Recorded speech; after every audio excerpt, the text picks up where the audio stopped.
I was just jamming out. What's up, everybody? How you doing? Good. I'm playing. I was sitting here playing drums. the air drums and all this, looking like I was having a problem.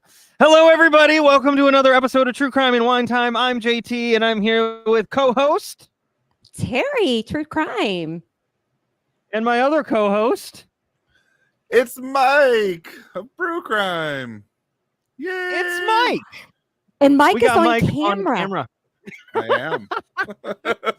And just because of that, Mike, I can reveal to everybody else I have a Brew Crime tattoo for you. Terry is shoulders out tonight for this show. Totally a permanent tattoo. Totally permanent. I'm wearing 100%. my prison stripes. It was the only thing I had that was prison stripey. So girls are out, not. shoulders are out. Sorry. Girls are. This episode's gonna be awesome. Yeah. Download record break. I mean, make sure this top stays up. I would hate for us to get banned from YouTube right after we just made it monetize. Yeah. So I love, if you're listening to the podcast version of this, you sure are missing out. So go to True Crime and Wine Time's YouTube channel and hit subscribe, and you'll see everything that you're missing. So That's And Pennywise is with us in the background. Pennywise is with us in the background. Mm-hmm. He's Just hanging out. there. We all float down here. We all float. You have a Pennywise? What was that? Why do you have a Pennywise? I forget who gave me this, but someone gave it to me, so I keep it because it's so cute. You've had it for a few years now. I sure have. That's why I can't remember. I know my wife didn't give it to me because she hates Pennywise. I don't hate Pennywise. I just don't like clowns. I mean, if I had to pick a clown I liked, it would be Pennywise. Makes absolutely zero sense, right? Yeah. I mean, he only comes back every how many decades to go after children? I mean, what's not? But he's naughty. Jeez. You know he's a bad clown. Where the other clowns act all sweet, and then they try to pull you in their petty van. Well, I mean, he does try to give you a red balloon and lure you into the. But you know he's bad. You know he's bad. I don't know if Georgie did it first. You know what I just thought of? I wonder if any parent would hire a Pennywise to come to their children's birthday party with a red balloon. I would volunteer to be a Pennywise, but not at an American kids party. Yeah, no, you would not make it, sir. Especially Texas. No, yeah, right? You would not make it. Well, 2 flak jackets. Yeah. You're not wrong. All right, so we got a packed show tonight. We got stupid flipping news. We've got we're celebrating an event today. We can announce it later. We are celebrating all kinds of stuff. We've got a trailer for you, and we've got 2 cases too about prison breaks. And Mike's stuck with us through it all. Woohoo! Yeah. So stuck. All right. So stuck. Okay. So I'm going to interrupt you. I love this person. I am Piper. Says they thought about doing that for their nephew's birthday. Well, you should have done it then. It's not too late. Of children running, screaming. Hi, kids. All right. Well, I'm going to play this silly little intro video for our stupid news just so Mike has to watch it because I'm proud of it. Just got an awesome face paint job. What do you think? I like turtles. Really, sometimes I don't watch I don't watch the news. Because we see this dude every day. I mean, every day. I didn't make this kid pass out on my floor. People wanted to be here. Oh, it's just like, dude, you get the best barrels ever, dude. Just Customer out here, what's the best kind of firework to buy? Wouldn't you like to know, Weather Boy? Where are your parents?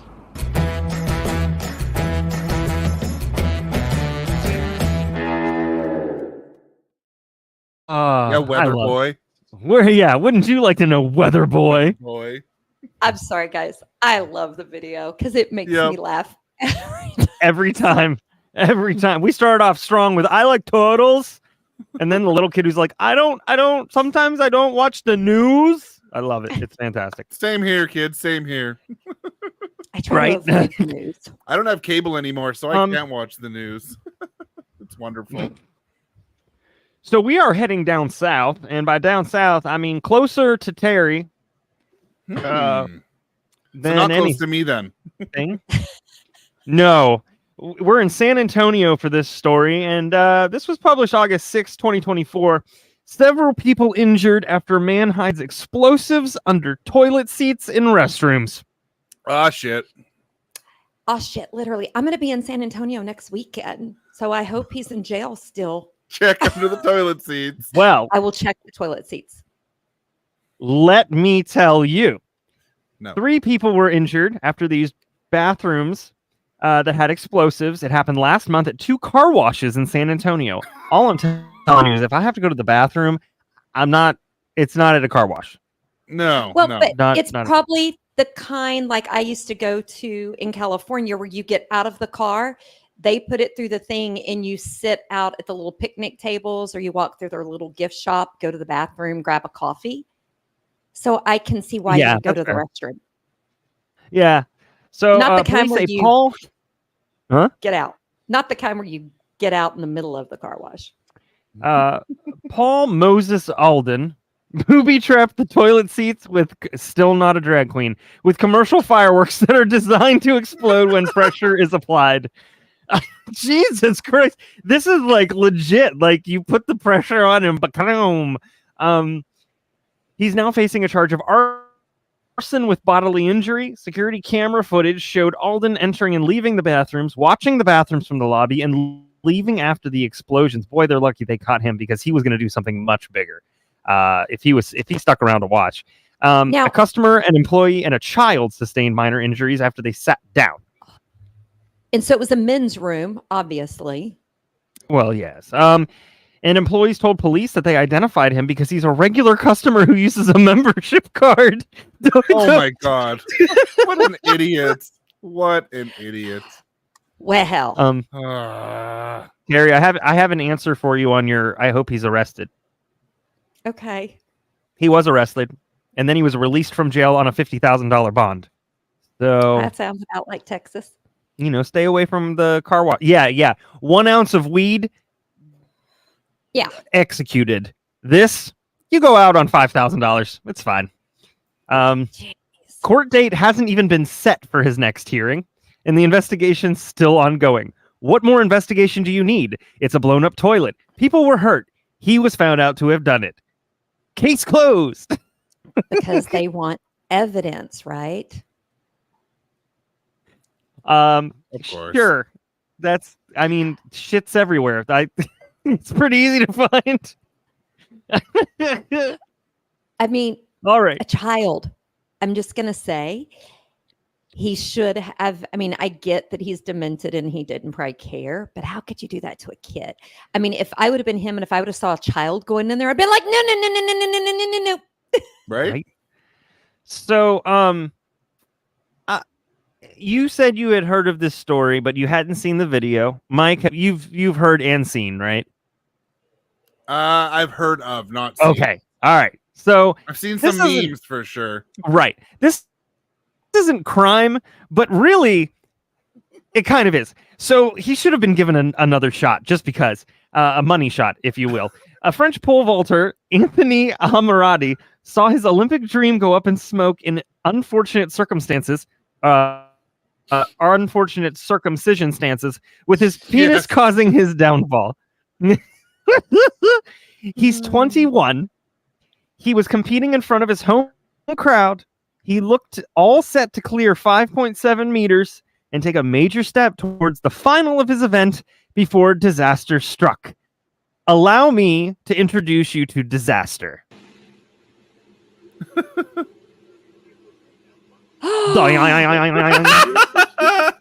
Oh, His ding-a-ling got in the way. Okay, shouldn't he? The guy said, "What happened here?" I mean, why didn't it strap down? So he really did need to strap that sucker down. You know he's going to get knocks on his Olympic door now. Dude, okay, so here's the thing. A porn company offered him $250,000 to film a movie already. That'd be more than he's probably ever made in his sport. Oh, for sure. I mean, anyways, he prepared to relinquish his pole, and his pole grazed the bar with enough force to send it crashing to the floor. I love this. He'd already cleared 2 heights before that. So, now, in all fairness, he lost his medal due to specialized equipment. shouldn't they? He should have been disqualified. Shouldn't he have gotten a do-over though? Because that's a body part that he can't control. I mean, it has no brains. It can't think for itself. It just popped up. We definitely know it has no brains. Shouldn't he have gotten a Colette, second? who became... yeah, I think so. Colette, who became the 3rd best French performer in pole vault history in June after clearing a bar at 5.95 meters, said of Anthony's performance on Saturday, "When people say that the games are different, well, it really is different. Today, I missed my competition. I knew that this qualification was going to be tough, and now I'm taking it in the face." Poor choice of words. He wasn't the only athlete to suffer a disappointing premature exit. This writer knew what the hell he was doing. Anyways, so that happened, and that makes me chuckle. And the last one, it's a bit lengthier, just like Anthony, but it's worth it. Have you guys heard about the most recent admission from RFK Jr.? About the bear? Yes. I don't get it. I don't get it. So here's the thing. Such a weirdo. He really wanted a news cycle, and boy, did he get one. RFK, this is not politics, and also don't vote for him for many reasons, this being one of them.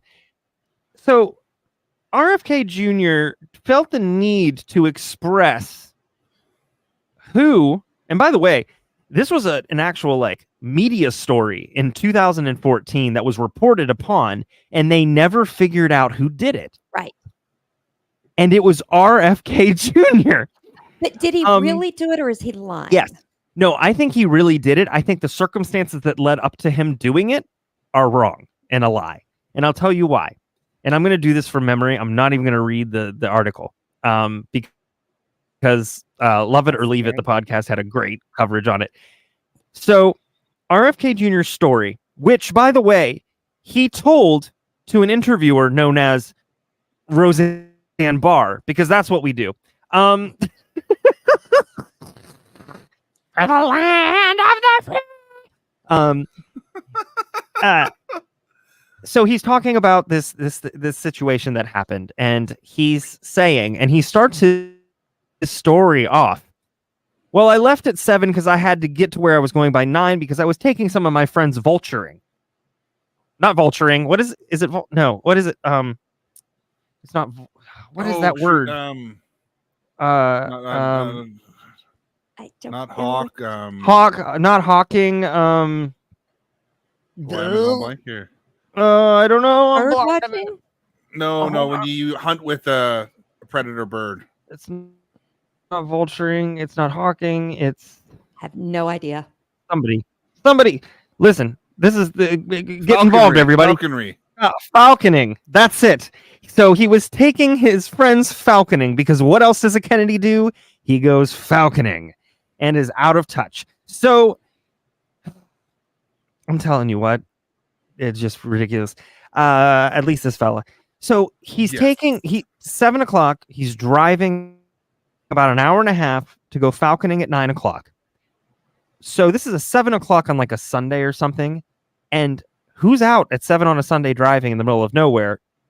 Nobody. But his reasoning was there was a van in front of him and the woman hit the baby bear, seemed spooked, and drove off. First off, if he's behind her, how does he know that the driver was spooked if she didn't stop? Second off, that's his reasoning. So he pulled over and said, this is in pretty good condition. Picked it up, put it in the back of his car. But not before he took pictures with it, right? And by the way, this bear apparently had like slashes or something in it that did not resemble a car accident. So who knows? Put it in the back of his car and went falconing.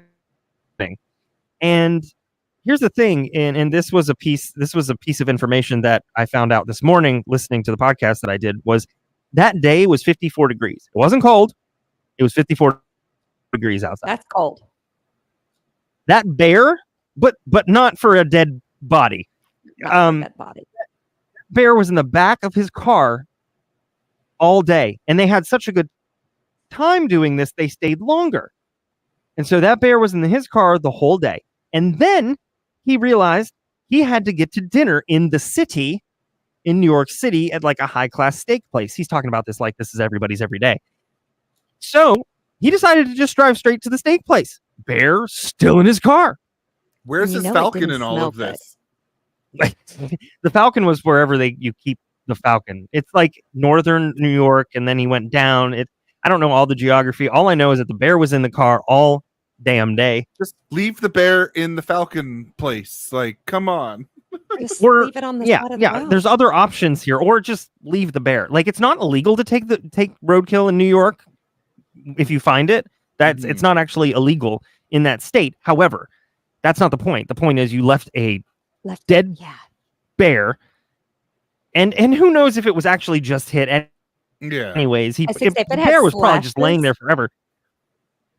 And his point was he wanted to skin the bear, and he wanted to put the meat of the bear in his fridge, and he wanted to eat it. No, sir, but that is how you get brain worms, and that's what the hell he had. He claims at least, which he admitted to himself. Anyway, so he went to this place to eat. Bear still in his trunk. Then, as any Kenedy, decided, oh shoot, I got to go to the airport because I'm leaving. Apparently, his friends have been drinking. He wasn't, which probably is the case because he did have a substance abuse problem. And his friends were like, I think it's just him, but he says his friends were like, you know what would be really funny is if we put the bear in Central Park. What? Mm-hmm. But like, okay, so Central Park is not even anywhere on the way to any major airport. Right. So they went out of their way to go to Central Park to drop this bear off. And it just so happened that RFK Jr. had a bike that he was trying to get rid of in his car. Because why not? It's RFK Jr. And he said, we thought it would be funny to put the bear in Central Park, put the bike on top of the bear, as if the bike took out the bear and the biker left. Did he steal the bike from a pizza place? No. Right.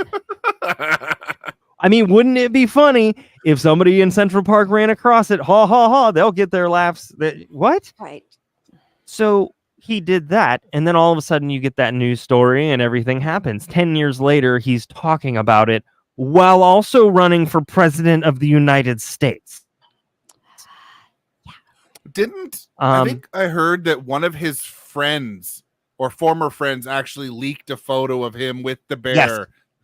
Yes. Yes. So that's what happened. A friend of his that just apparently isn't friends with him anymore leaked the photo to the New York Times. I can't remember which place was covering it, but and he caught wind that is what happened, and that a story was going to be released. So on top of everything else, that was his way of getting ahead of the news story. That was his way of minimizing damage. And well, don't worry, everyone's forgotten about this story now. Now it's all about the coach. Bad. You know, and I'm going to steal this joke. You know, JD Vance was on the bottom because he's a lazy boy. I stole that. Oh, that's not mine. Yes, you did. I mean, yeah. he needs to pay somebody to stop him from thinking he's going to get in front of somebody, because they have people that you can pay for that. Yeah. They He do. needs a new They do doctor. for sure. All right. So there's the crazy news for the night. I can't remember. Did we say we were going to do the trailer first or the other thing first? The other thing first. Let me Okay. grab my. Yeah, called Dub H.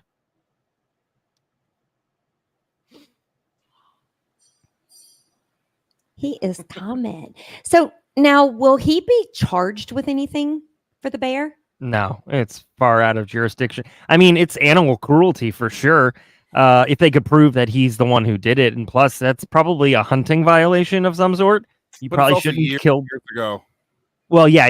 It's too far. It's too far back. And honestly, let's be serious. Nobody cared. Nobody cared. True. Yeah.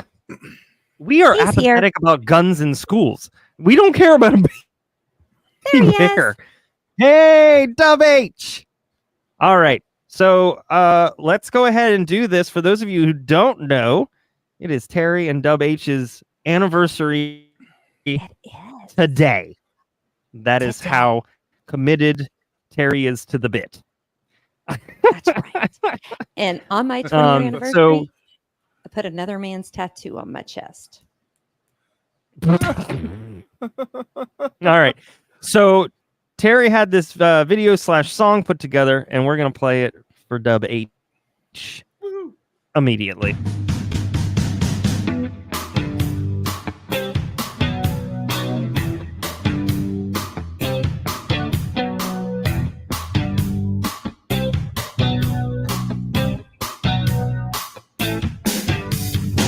It all started at a bar in Dallas, they say. Cape Buffalo, weekend of Labor Day. A red Corvette, shiny and new.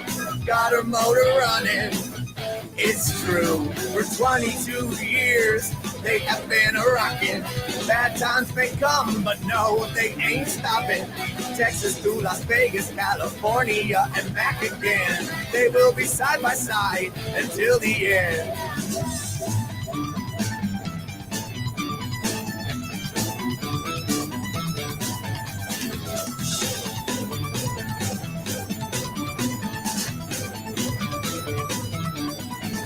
Oh, I can see you love me for me. Sparkly and pink, just how the world should be. From bad to worse, we are stuck together. You may call us crazy, but we know better. Oh yeah, after everything, I still like you the most. You are the one I love, from the desert to the coast. Through the blood, the sweat and the tears. Cheers to us, hey, cheers to 20 years.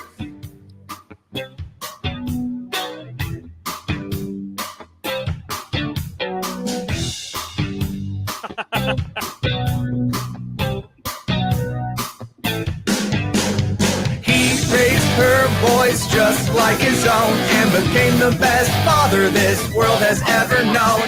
He is the finest husband that you ever saw, and now he's the #1 paw. Yeah, he is the rock, so sturdy and strong. In his arms is where she belongs. Love so hot, so real, so bold.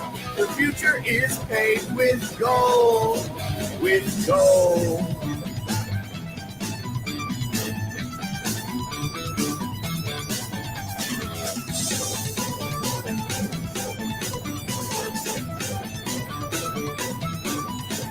Oh, I can see you love me for me. Sparkly and pink, just how the world should be. From bad to worse, we are stuck together. You may call us crazy, but we know better. Oh yeah, after everything, I still like you the most. You are the one I love, from the desert to the coast. Through the blood, the sweat and the tears. Cheers to us, hey, cheers to 20 years.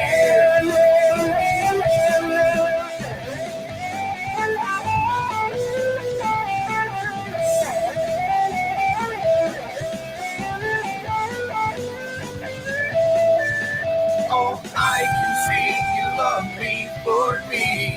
sparkly and pink, just how the world should be. From bad to worse, we are stuck together. You may call us crazy, but we know better. Oh yeah, after everything, I still like you the most. You are the one I love, from the desert to the coast. Through the blood, the sweat and the tears. Cheers to us, hey, cheers to 20 years.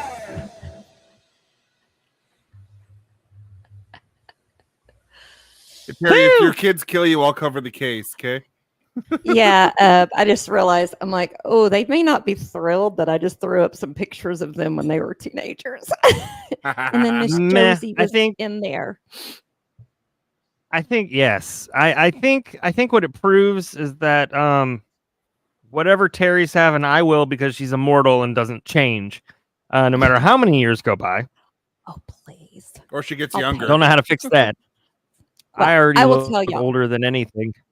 If Songfinch ever wants to sponsor us, they absolutely can. Yeah. That's who did that. And I have to tell you, and Smokin' Joe was amazing. And you can even find the song on Spotify if anybody loves it so much they want to listen to it.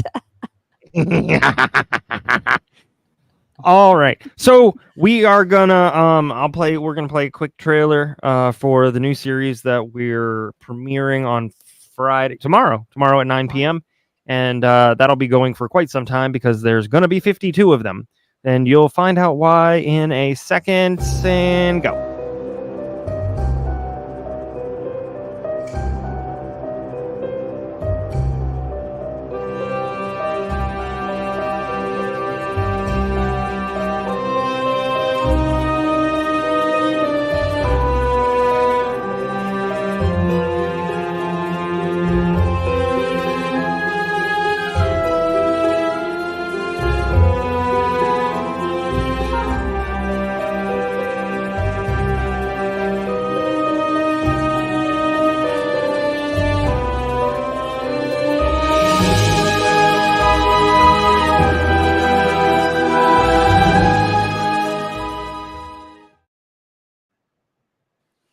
So that's coming. It's going to be every Tuesday and then Thursday, Friday, opposite of whatever show is that week. So get ready. Okay, I was wondering about that. I was like, why is it Thursday, Friday? Got it now. Yeah. Yes. And I did indeed grab all the most of them have that I was able to find so far have the primary documentation. By that I mean I'm reading like the facts from the appeal, and so we can actually get what happened. And I think that seems to be what everybody seems to enjoy. So that's what I'm doing for everybody. So yeah, I guess now it's time to talk about what we're drinking and then hop into our cases about prison escapes and crimes. I just have to say one thing about your new series. It is sad that there is that many cases to cover. Well, and it's a drop in the ocean in comparison to the entire total. And we're thinking about the next series being teens or young kids who were put on death row early, and that's 70 something. Yeah, it's shocking. Yeah. I mean, we got to do 70 better. something. Yeah, it's 70 something on death row who were sentenced as teens, and then 400 plus that were sentenced to life as teens. Yeah. So that's fun, exciting times. But anyways, that'll be going on for quite some time. And again, two episodes or two videos a week. They'll be set as premieres, so they'll seem live, and that the reason for that is so that you guys can talk to each other while they play, because that's the point of the community. They will not be live, so don't get angry if I don't click on something, because I won't have nothing to click on. But we might be in the chat. People never know. That's when very we're just true. gonna pop in and join the chat. Yeah. Yes. All right. So let's talk about what we're drinking. Who wants to go first? I want Mike to go first because he always has the most interesting drinks. Well, I had to drive up to the town of Squamish today, which is about an hour and 20 minutes from my house for work.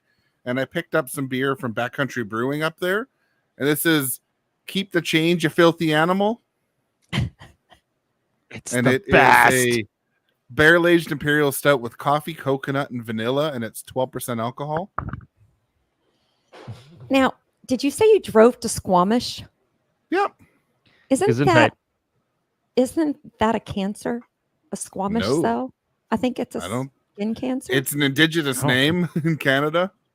Okay. Squamish Nation. It's, towns named I could after be them. wrong. I think you're talking about a basal cell carcinoma. No, they have basal cells too, but I think there's a squamous. I don't know. But there's a squamous cell. See? But there's no S.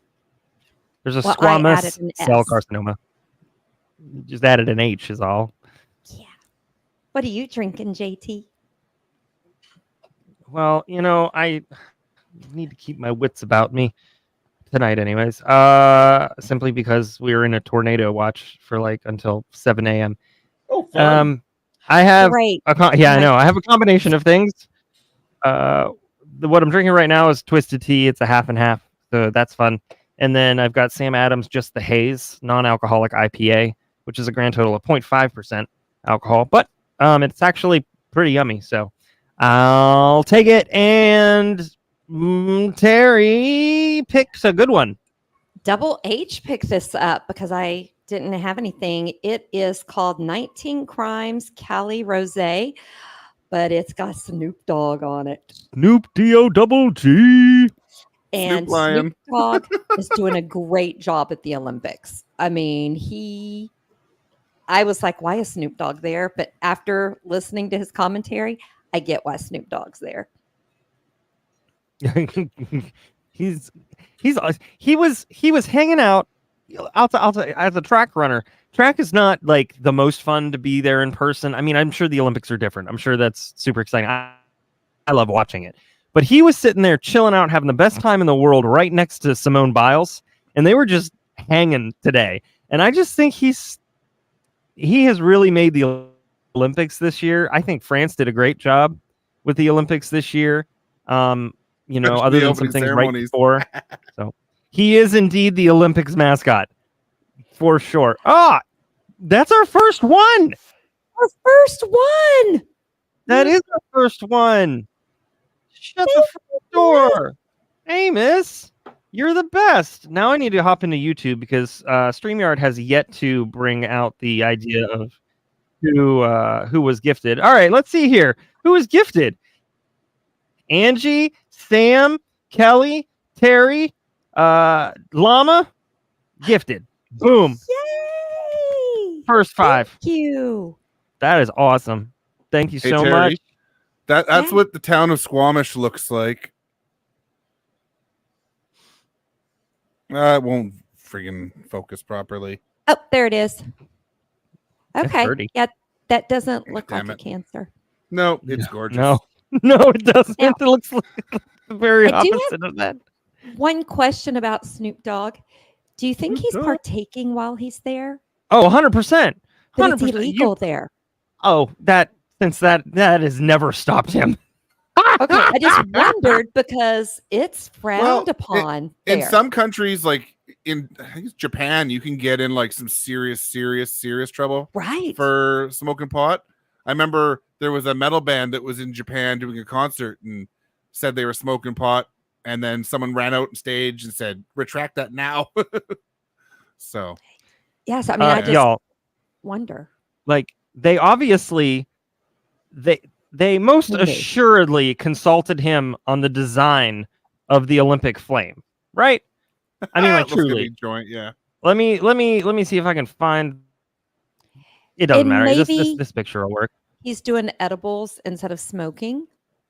I mean, look, it is most assuredly a joint. Yeah. Yeah. I like to see too that he was hanging out with his best friend Martha one day. With Martha, and she celebrated her 84th birthday or something there. Okay, she looks good for 84 then. Yeah. She looks good for 84. She looks good for a felon. Yeah, she's done more time than Snoop. Yes. Yep. All right. Let's hop into these prison escapes, shall we? What do you think? Okay. We shall. All right, you're up. I am. And my case, I'm going to start. We said Toby Dorr because that's what she goes by now, but she's formerly Toby Young, in case some people were like, who the heck is Toby Dorr? So she led a very seemingly boring, ordinary life in Kansas, guys. She was your typical suburban mom. She was a wife, and she was a professional there for a while who managed to balance all of that crazy stuff. And she married her high school sweetheart at the age of 20. So they met when she was like 15 and he was 16.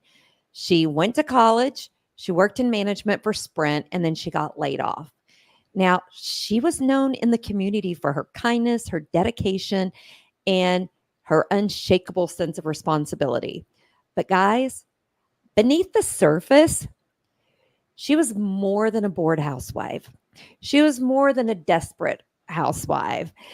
She was a housewife who did some crazy stuff. Okay. So she was craving some adventure. She had been depressed, but guys, her life took an unexpected turn when she began volunteering at the Lansing Correctional Facility. And guys, this part is so sweet. She started a program called Safe Harbor Prison Dogs, which aimed to rehabilitate both inmates and dogs. So they took dogs from shelters. Then dogs lived with the prisoners once they were approved, and they helped train them so that they could be better adopted. Aww. And guys, I've never thought of adopting a prisoner. No. Right? You know, we could start that, I guess. But she found her You've been a purpose good in boy. life. And her family said she was very, very happy.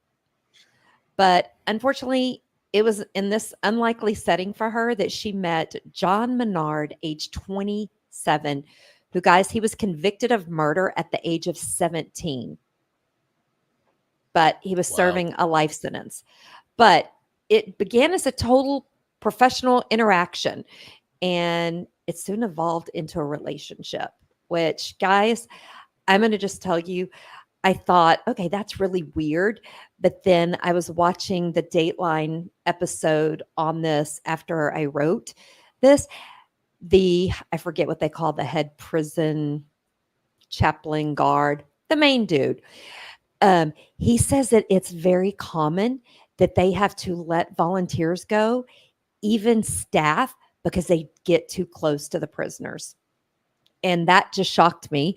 But John Manard was charismatic, intelligent, and persuasive. Over time, he managed to build a rapport with Toby, that went beyond those boundaries that they were supposed to have.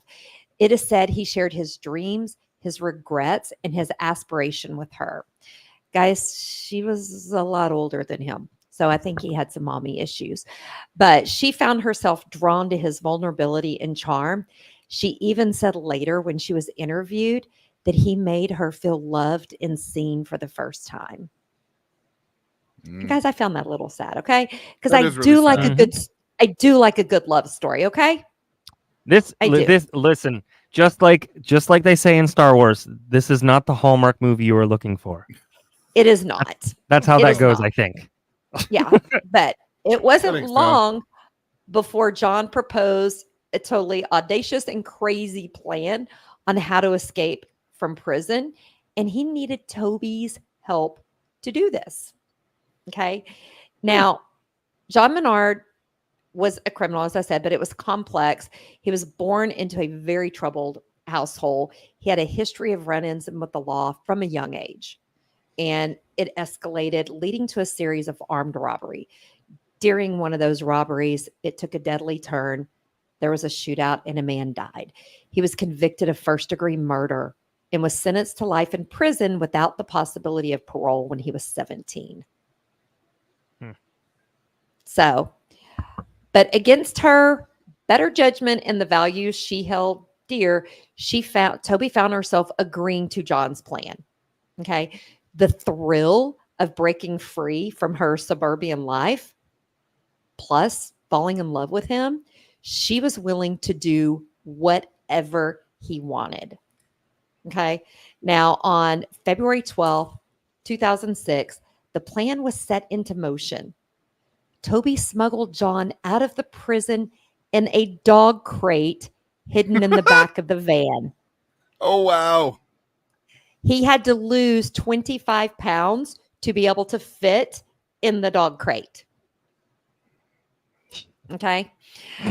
I think that's risky, but once it was discovered that a prisoner had escaped, the prison leader started looking into how the prisoner escaped. They started looking at all the fencing, looking inside his cell, because they were like, how the heck did he get out of here?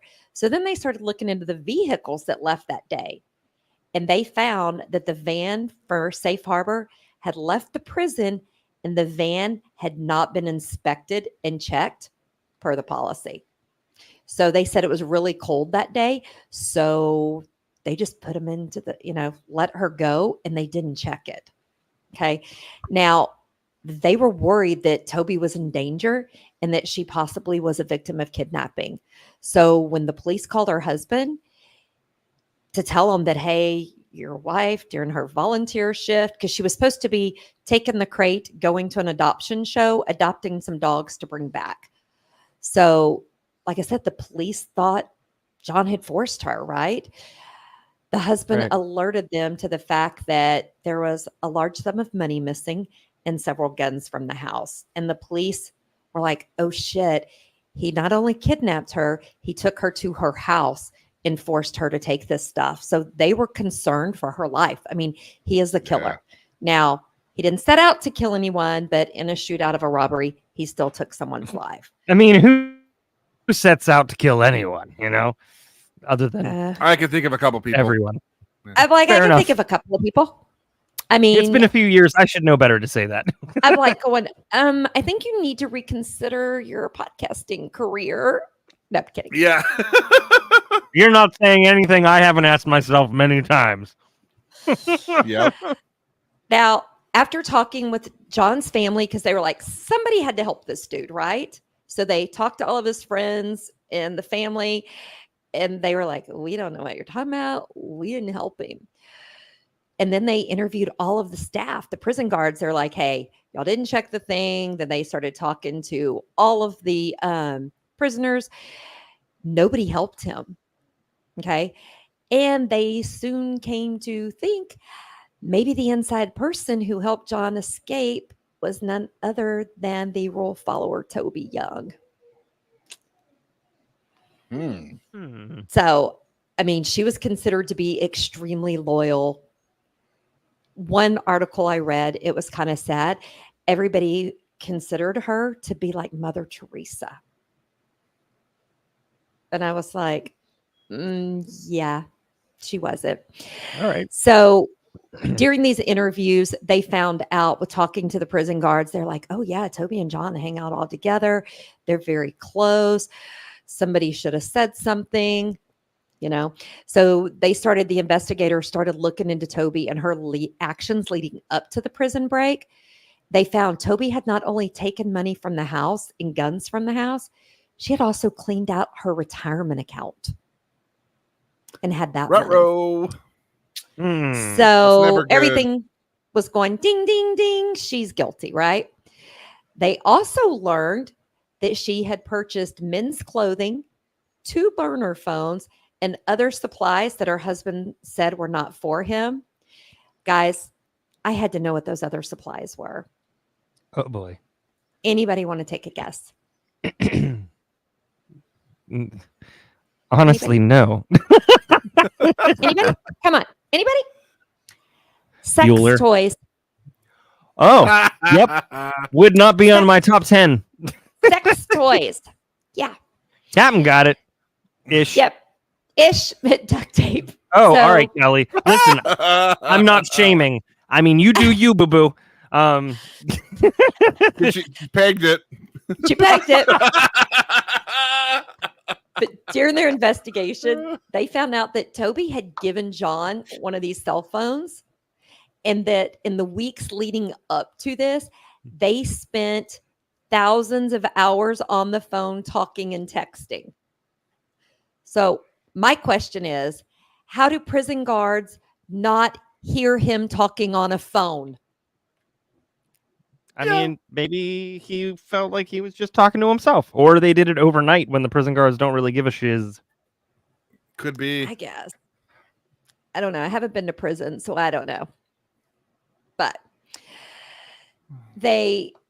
this made them 100% convinced that Toby was not a kidnapping victim and that she was an accomplice.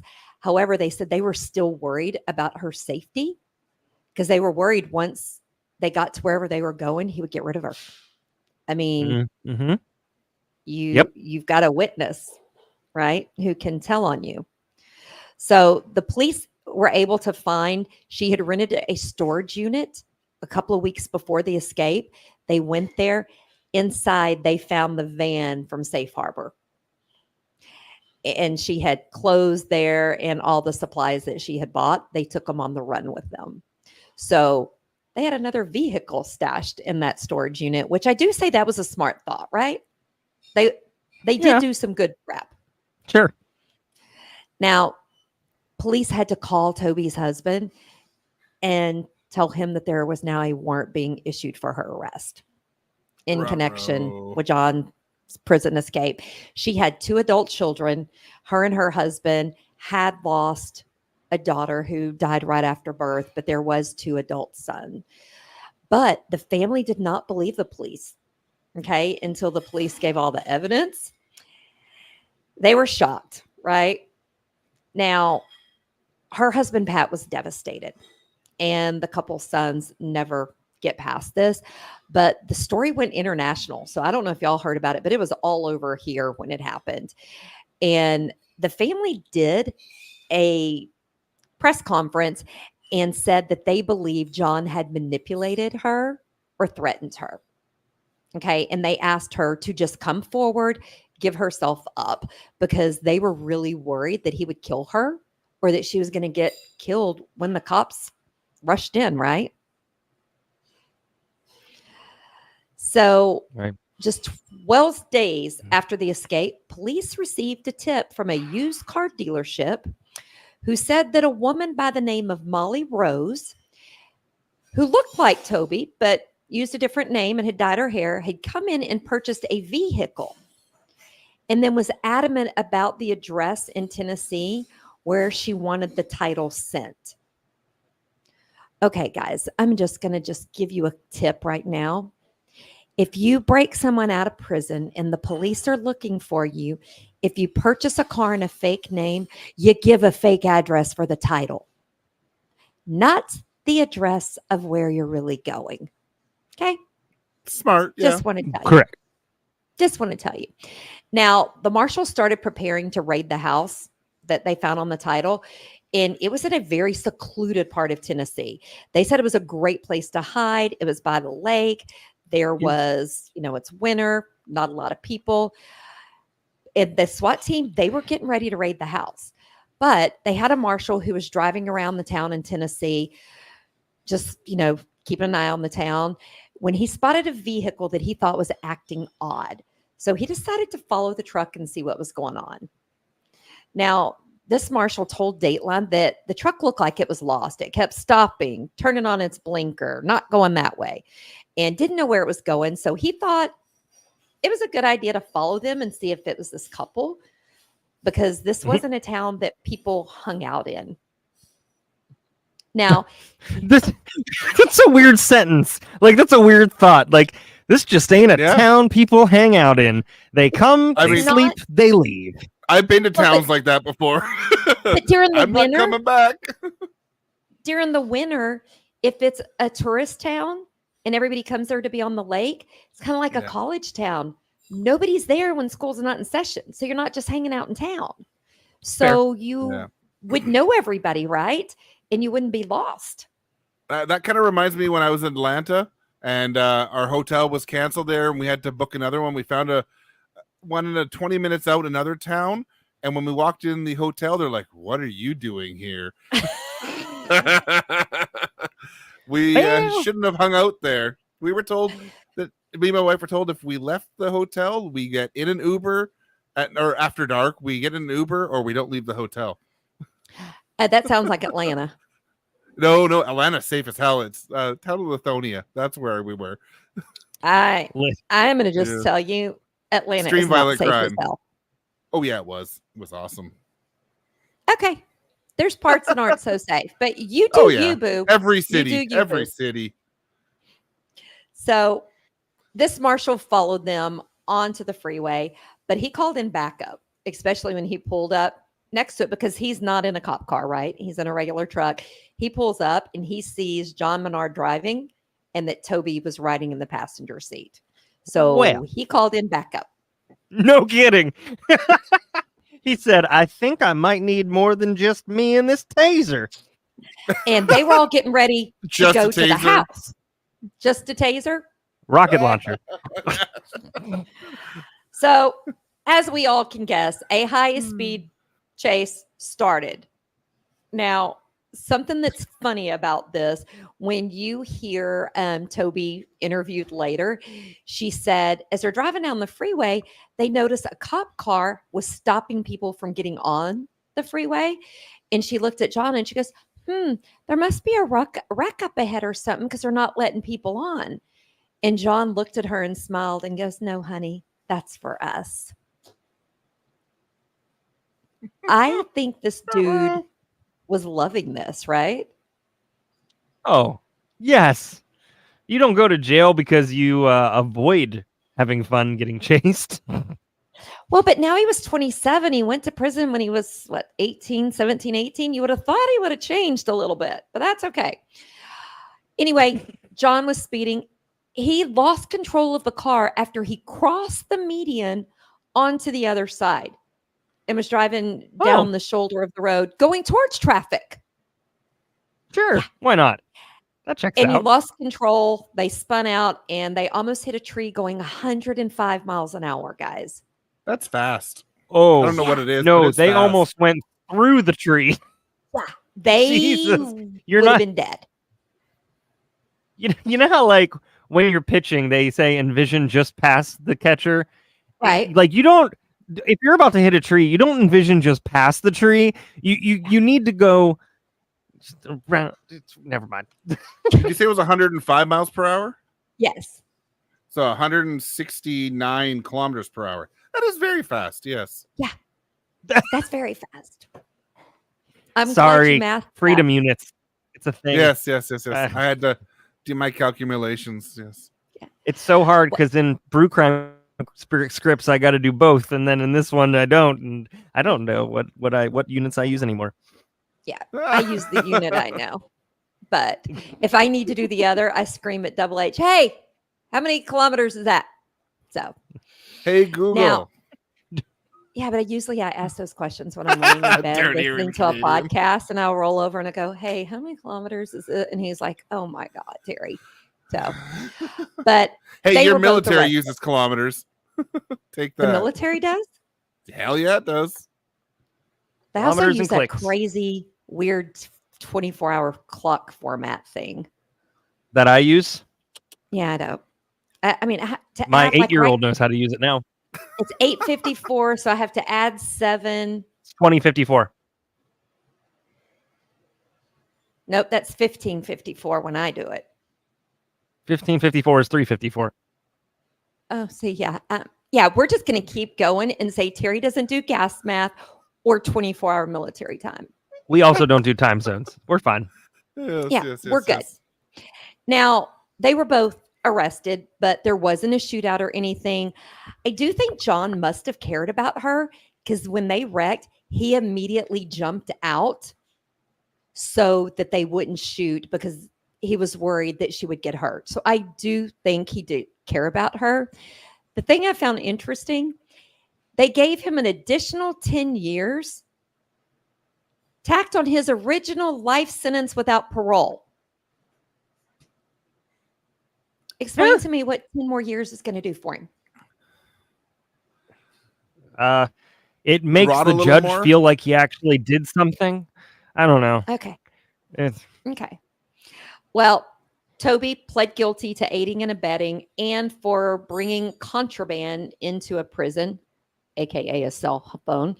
She served 27 months in a federal prison for her role. Now, Toby's husband filed for divorce And her divorce was filed the day her trial, or the day she was going to the day before she went to prison. They had one conversation after she was arrested, and he basically told her, "You ruined my life. You screwed up everything. You ruined our kid's life. I'm done with you.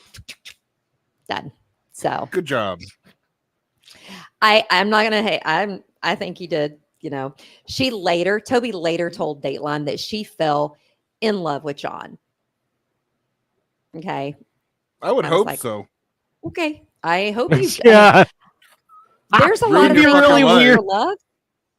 That in one of them. That's a hella committed for somebody who mildly tolerates the other. So guys, don't laugh, but in her interview after she got out, she said one of the best things about their relationship was their physical intimacy. Inside the truck was money, guns, and multiple sex toys and things for sex. Well, listen, sometimes you gotta giggity. Grab the stick shift, and sometimes you gotta grab the stick shift. That's all I'm saying. Yes, it is, Samantha. Sorry. It is. It's Pennywise. But now, during her incarceration, Toby, of course, had a lot of time on her hands, and she began reflecting on her actions and the choices that led her to being in prison, right? A bit late now.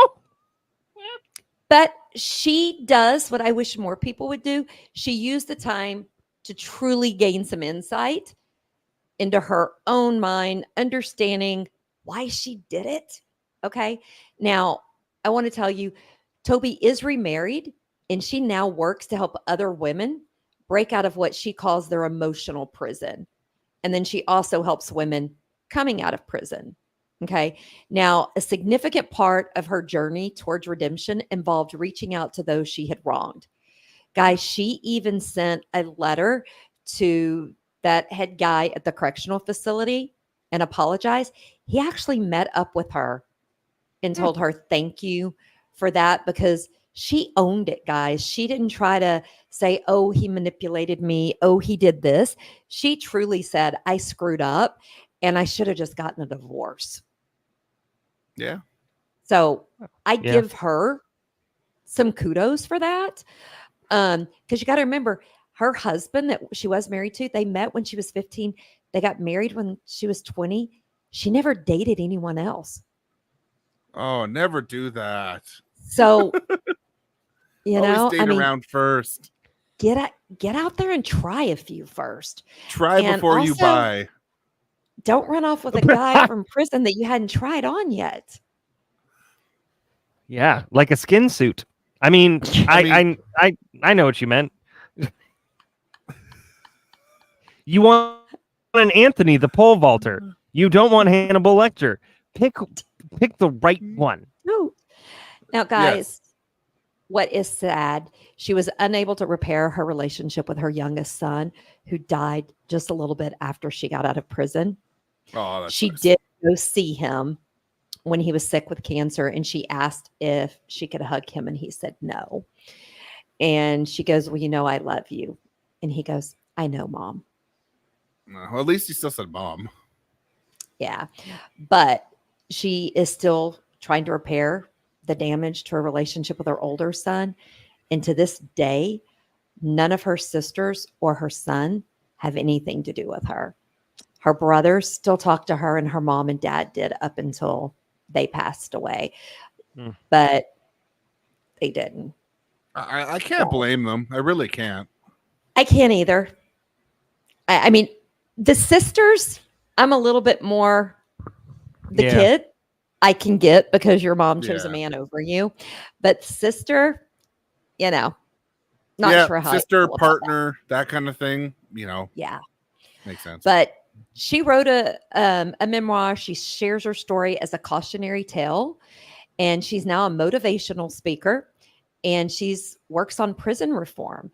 Like I said, she has truly rebuilt her life, focusing on positive things and trying to get people to realize there's better things to do to get out of your marriage. If you're bored in your life, there's some other things to do. Divorces are a thing. I'm like, divorce is a thing. Or this is going to sound crazy. Have an affair, maybe, but don't break somebody out of prison. I mean, if you're super bored in a relationship, see if there's a possibility of an open relationship. People do that shit. Like, did she ever hear of Ashley Madison? Like, you ain't got to get behind bars in order to find I've got a friend who's in an open relationship that has multiple partners, and they're all happy as fuck. Yeah, it works for some people, doesn't work for others. Yeah, no. Yeah, same. Well. Yeah, no. I don't share well. Yeah, I don't share well. She doesn't. I don't share. I didn't know how she was going to share me at the festival. So it was hard to share you. It really was. And I'm just going to warn you, I'm feeling it. All righty. So, guys, I have to tell you, when I first heard about this case years ago, because I followed it, I literally thought, this woman is batshit crazy.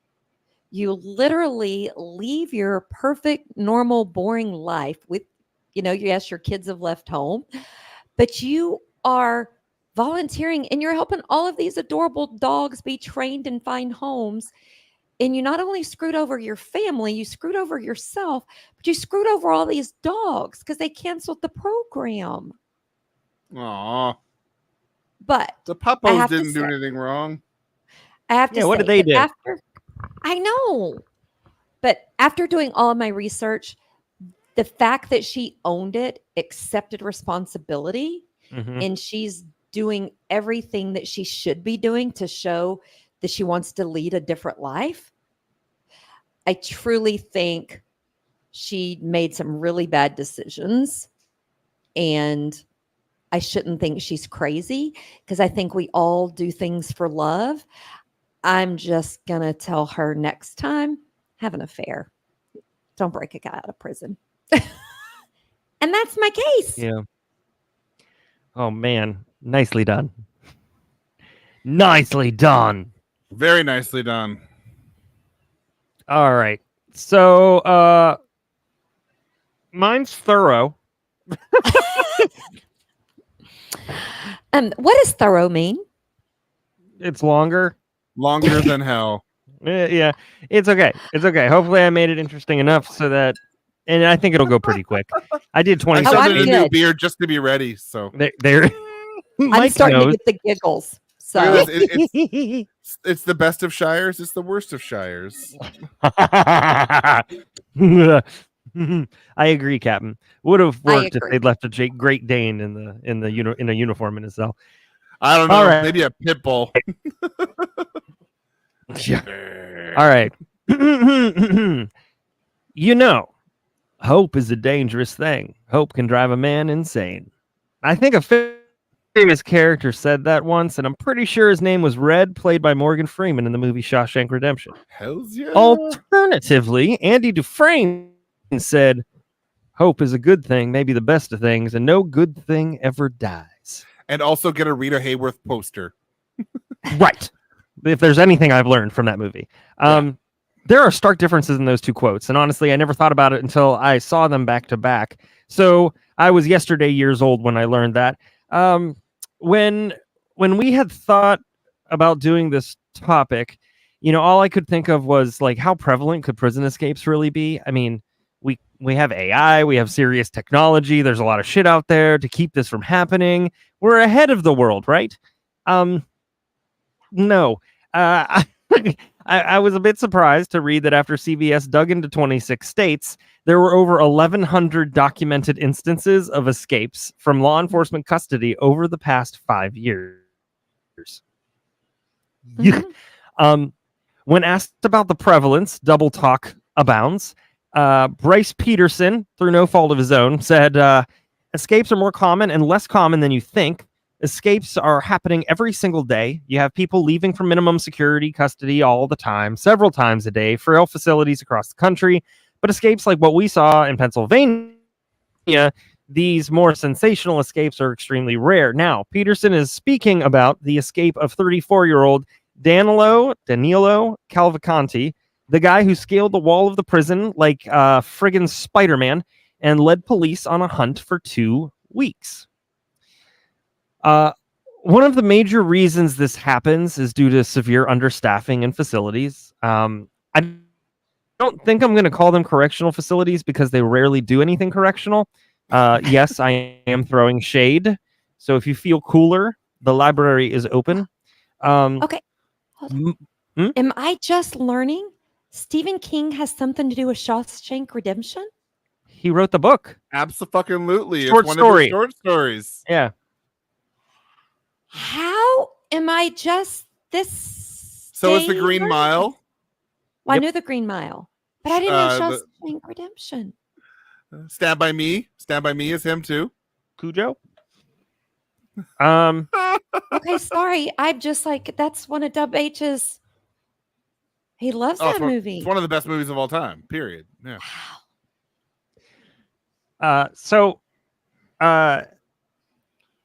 What's insane is that while I can accept that they are that prisoners are surrounded by the people who aren't the best influences, they also take away prisons. They take away anything that could distract them from improving, and they still can't improve people.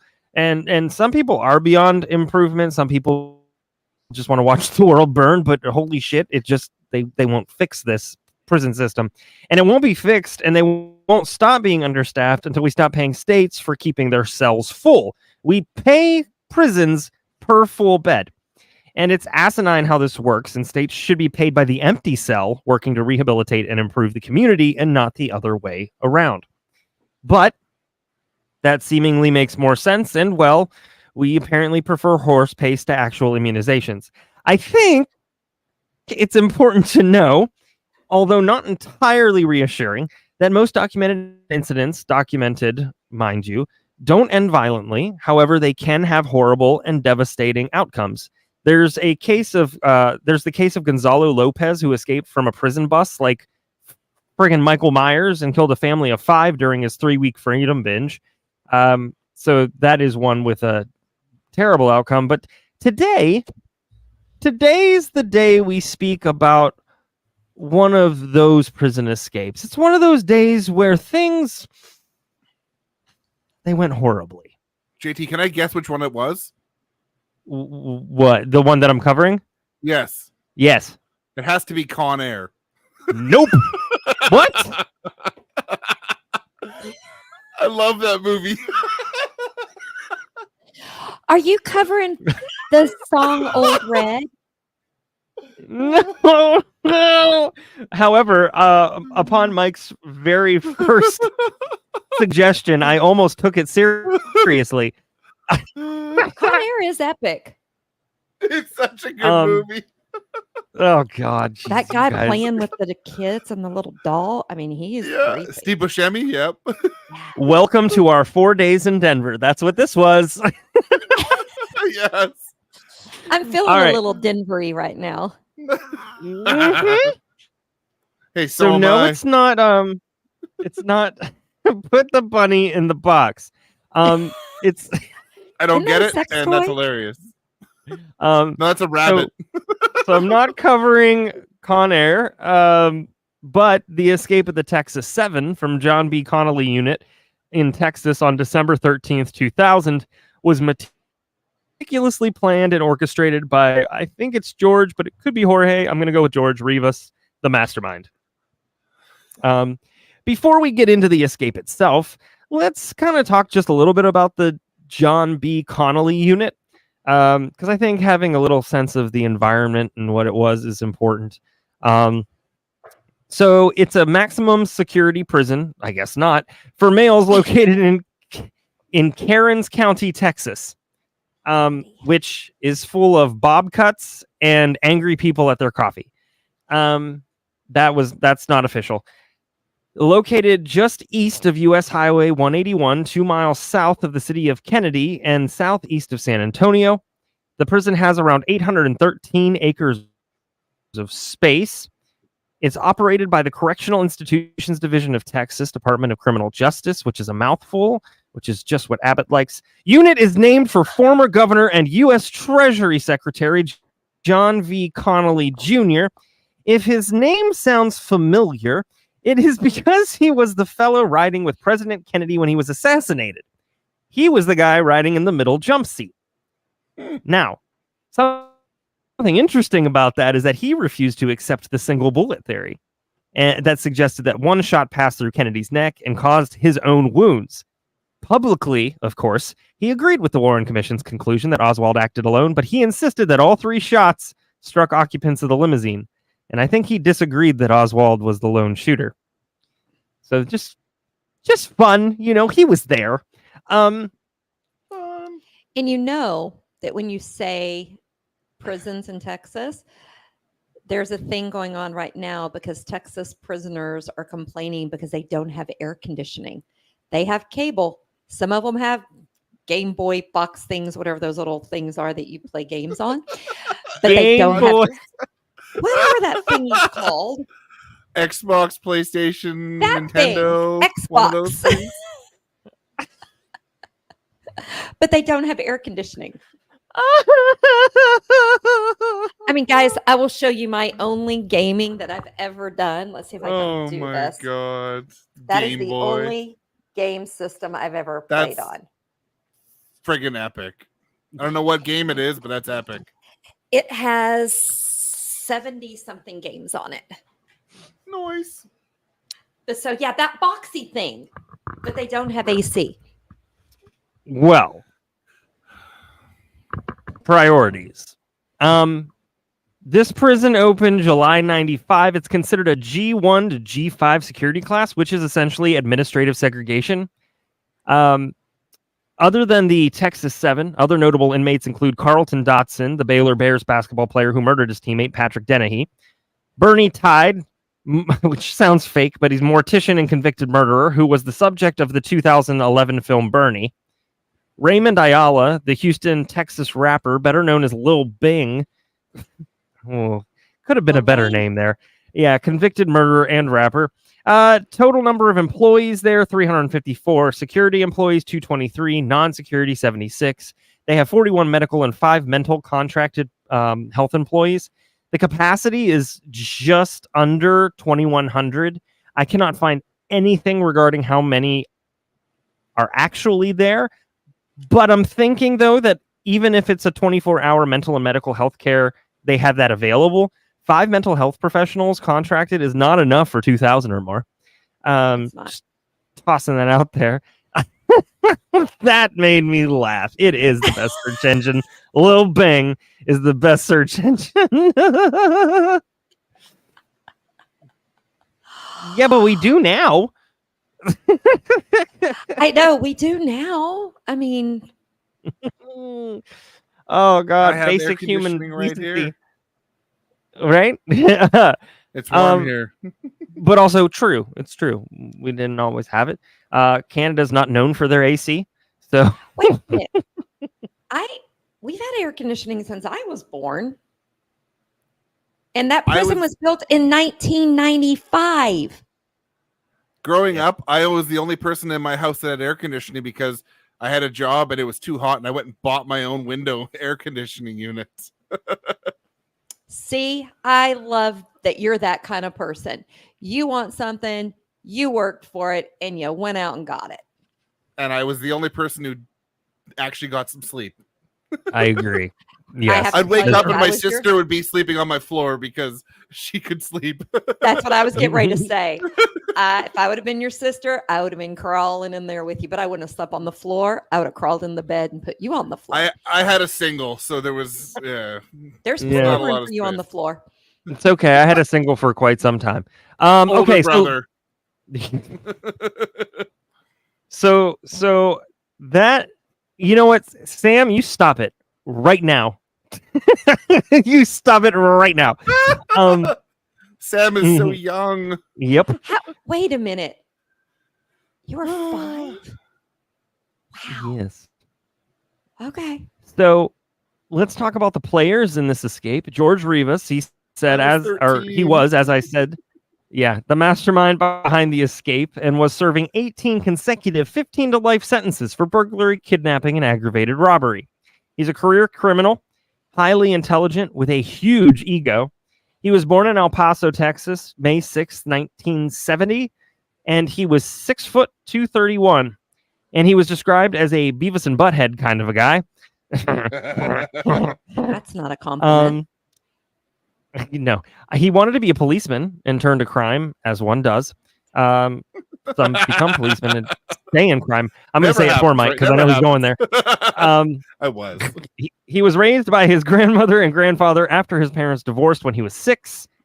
He made it through high school, had a fascination with guns, committed his first robbery and burglary a year after graduating high school, received probation for 10 years, attended University of Texas at El Paso, El Niro, El Faro, wherever you are, where he was a general studies major in fall 1992.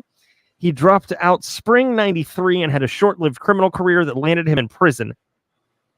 There are many similarities to his crimes. This tied him to a string of robberies in El Paso where that were seen in his prison breakout. But there were at least a dozen he was suspected of committing in Texas, New Mexico, and Arizona. He should have hit up Carrie Lake. Committed one at a Radio Shack in October 1992, which is suspected, but he handcuffed the salesman and robbed the store of two-way radios, cassettes, and other stuff because 1992. Then late October 92, he was suspected of entering Checker Auto Parts and pulled a gun on a salesman, accused of forcing a salesman to remove his uniform shirt, handcuffed him, forced him into the bathroom. You're noticing some patterns. Put on the uniform shirt and forced the store's assistant manager to open the safe. 2 weeks later, he did the same thing, but with a larger payday. He was at a sporting goods store near closing time. He called an accomplice on a two-way radio that he stole after announcing the robbery, and he and the accomplice handcuffed all of the employees except one. I think they got into Toby's truck. A lot of handcuffs. Yeah. Forced the store manager to empty the safe for him. Took $5,095 in case, as well as 58 guns. Didn't touch anything during the robbery, but 58 guns. Yes. So like one house. Yeah. Yeah. I'd also like to say, this happened when Samantha was -3. Yes, thank you. I was going to bring it up, but you did it for me. Thank you so much. He actually didn't touch anything during the robbery, but he forced the employee to pick up and pack the items. There were fingerprints. Right. There were more robberies as well, of course. The final one was at a Toys R Us store, which didn't age. Well, he somehow missed one of the employees when he was rounding up everyone per usual. They escaped and called the What did he need at Toys R Us? A lot of money. There wasn't an Amazon then, so, You guys don't have Toys R Us anymore, do you? We have one at the Dallas-Fort Worth airport. They opened it either last year or the year before, so we do have a Toys R Us. Okay. And if it goes well, the plan is to open more and bring Jeffrey the Giraffe back. It's been in Canada for the whole time. Sorry. Why? You're an ass. Yeah. I'm an ass. I didn't need to know that. Yeah, he did. He needed Woody and Buzz Lightyear. Absolutely. Everybody needs a Woody, like Anthony, the pole vaulter. It's never going to get old. No, he shouldn't have had that Woody. He would have won the gold. Correct. This is what happens when you wear that really comfortable fabric that's tight. Can I interrupt you real quick? I just saw that Nightbot released information that I didn't know we were releasing yet. Oh, but it's not. Nobody else knows about it. It's fine. Yeah. Well, that wasn't Nightbot. That was my fault. So he somehow missed one of the employees when rounding up everyone per usual. They escaped and called the police. Police arrived. Rivas and his accomplice held them at bay for more than 3 hours by using the employees as hostages. Yeehaw! SWAT stormed the store, found Rivas wearing a blonde wig. It wasn't me, everybody. Hiding in an air conditioning duct. A court-appointed psychiatrist said, quote, "He demonstrates an unusual degree of interest, creativity, and intensity in his craft. He is confident and arrogant. He is a mastermind and a leader. He has no conscience, and he does not speak the truth." He sounds like somebody Criminal Minds would go after. So Essex, yeah. And JT, I bet you I could say that he did not look as good in that blonde wig as you do. You stop it. Thank you. It's my Penelope Garcia cosplay. You were very hot. You cut it out. All right. So the next person's Michael Rodriguez, and I will let you know I don't get as in-depth to everybody, but some of the key players I do. Michael Rodriguez was serving life sentence for hiring a hitman to kill his wife. So there's that. He was born in San Antonio, October 29th, 1962. He ran his own restaurant, dressed fashionably, wore a Rolex, had a classic yellow Mercedes-Benz. He attended private high school, Catholic high school, investigating. The investigating detective was actually an old classmate of his, which is awesome. Rodriguez worked his way up to owning the Taco House restaurant, and it was an instant success. By 92, he and his wife Teresa were living well, and Rodriguez decided he wanted to become a teacher. So he started taking courses at Southwest Texas State University in San Marcos. A young woman caught his eye. He started writing letters to her, describing himself as a lonely widower. Hallmark. To others, his brother Mark, mostly Mark, not Hallmark, but his brother Mark, he complained about how his wife had gotten fat after they were married, and he started looking for ways to get rid of her. That's one way to get murdered. Because she gained weight? Don't ever call somebody fat. End of story, because I will drop kick you. That's just rude. JT, I'm fat. With a PH, mother trucker. Don't say that about my friend. Just say that you're fluffy.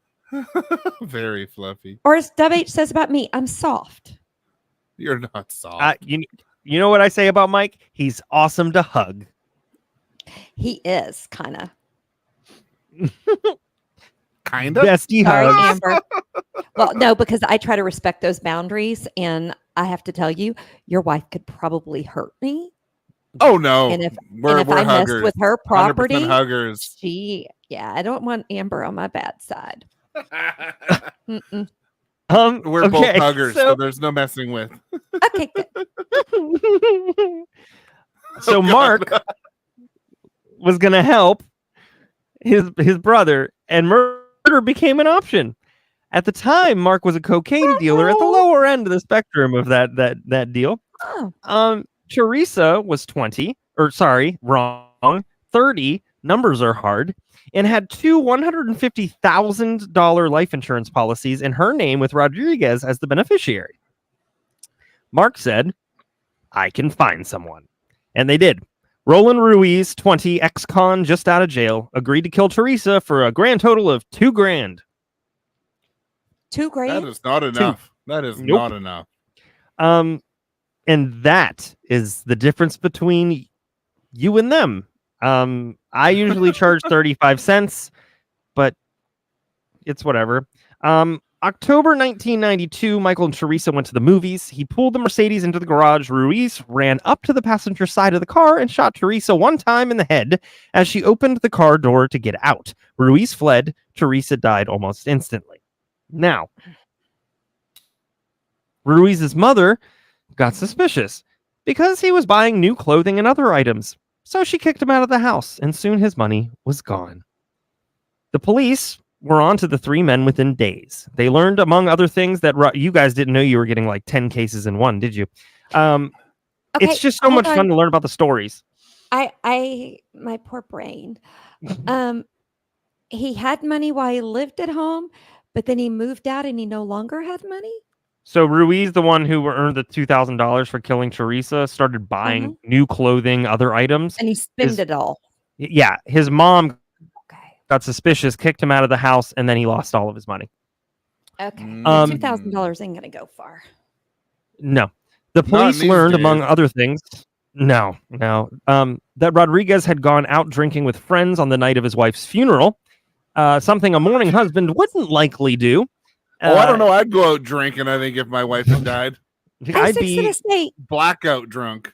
Why wouldn't you go out and get blackout drunk? I mean, my friends would show up at my house with a case of wine and just let me drink it until I didn't know my name. So I'm sorry. I am going to just tell those police officers, you cannot predict how people will act if you haven't been in their shoes. Well, that's true, and that's fair. And getting drunks, that's how some people deal with their issues. So, but in this case, they were right. Well, it must have been a female police officer that. Who knows? I don't know. No, it was his school. Well, maybe. I don't know. They also learned about the letters that he had written to the young woman at the university claiming to be a widower before the fact. And then they learned about Ruiz, who broke down and confessed after being confronted about Teresa's murder. After being confronted by the police with Ruiz's confession, Michael Rodriguez also confessed to the plot to murder his wife. Woof. Joseph Garcia, serving 50 years for the murder of a man during a home invasion robbery, originally convicted of murder for killing Miguel Luna in 96 during a drunken altercation. He was employed as a maintenance worker at a San Antonio airport hangar. He enjoyed drinking after work, and on his days off, he, Miguel Luna, and another friend were on their way home after spending much of the day in a bar drinking, as one does. Garcia was going to drop Luna off first, but Luna gave the incorrect directions to his home, and Garcia got lost. There's no Waze in 96. Garcia and Luna began to argue. Garcia pulled over and stopped the car. Luna attacked Garcia, grabbed the car keys, and ran off down the street. Garcia chased after Luna, pulled out a knife while he was running. He caught up to Luna, tackled him in the courtyard of an apartment complex, stabbed Luna with a knife, repeatedly, according to witnesses, as he yelled, quote, "Die, motherfucker, die," over and over again. Nice. That's not nice. Correct. All 19 stab wounds were not. 16 of which were in his chest and back, all for poor directions. And what is... You said they didn't have Waze. Do they not have ways to look at the map? Oh, it's like Google Maps or it's like Google whatever. Maps. It's like an app. Oh, okay. Yes. Sorry. I'm like, how was he supposed to know his way if he didn't have a map? I'm going to workshop that joke. We'll get back to it, and then I'll say Google Maps, and we'll be fine. Or whatever iPhone Everybody has. will be there. Okay. Right. I don't know. Problem. I'm just going to be quiet. Randy Halperin. No, you're fine. Randy Halperin was serving 30 years for injury to a child.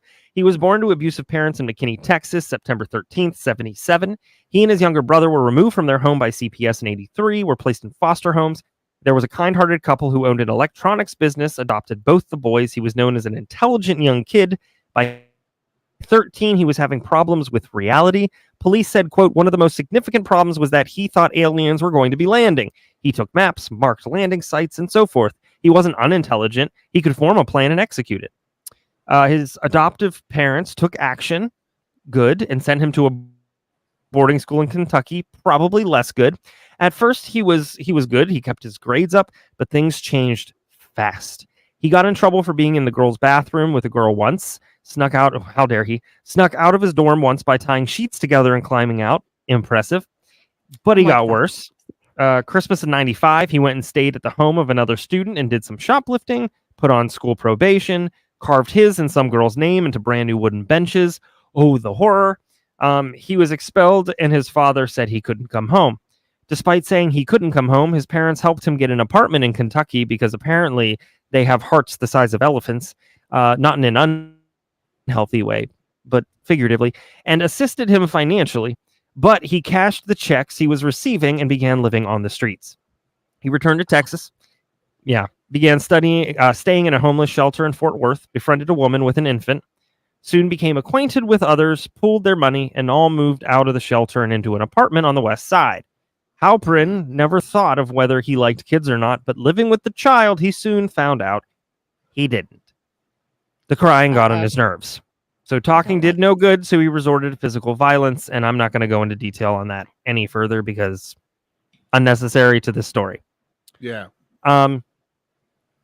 Larry Harper was serving 50 years for aggravated sexual assault of a child, born in Danville, Illinois, September 10th, 63. I'm pretty sure Danville, Illinois is where Dick Van Dyke was born too. Former honor student tried to follow in the footsteps of his command sergeant major father, who served Army Special Forces in Vietnam. which just reminds me of the dad from King of the Hill. Huh? What was his name? Major what? Major Father? No, his Sergeant Major dad. His dad was a Sergeant Major. He's a poor structure of a sentence. I'm like, Major Father reporting for duty. Yeah, so his dad sounds like the dad from King of the Hill. If you know that show, the older guy who's a Vietnam vet. I'll tell you what.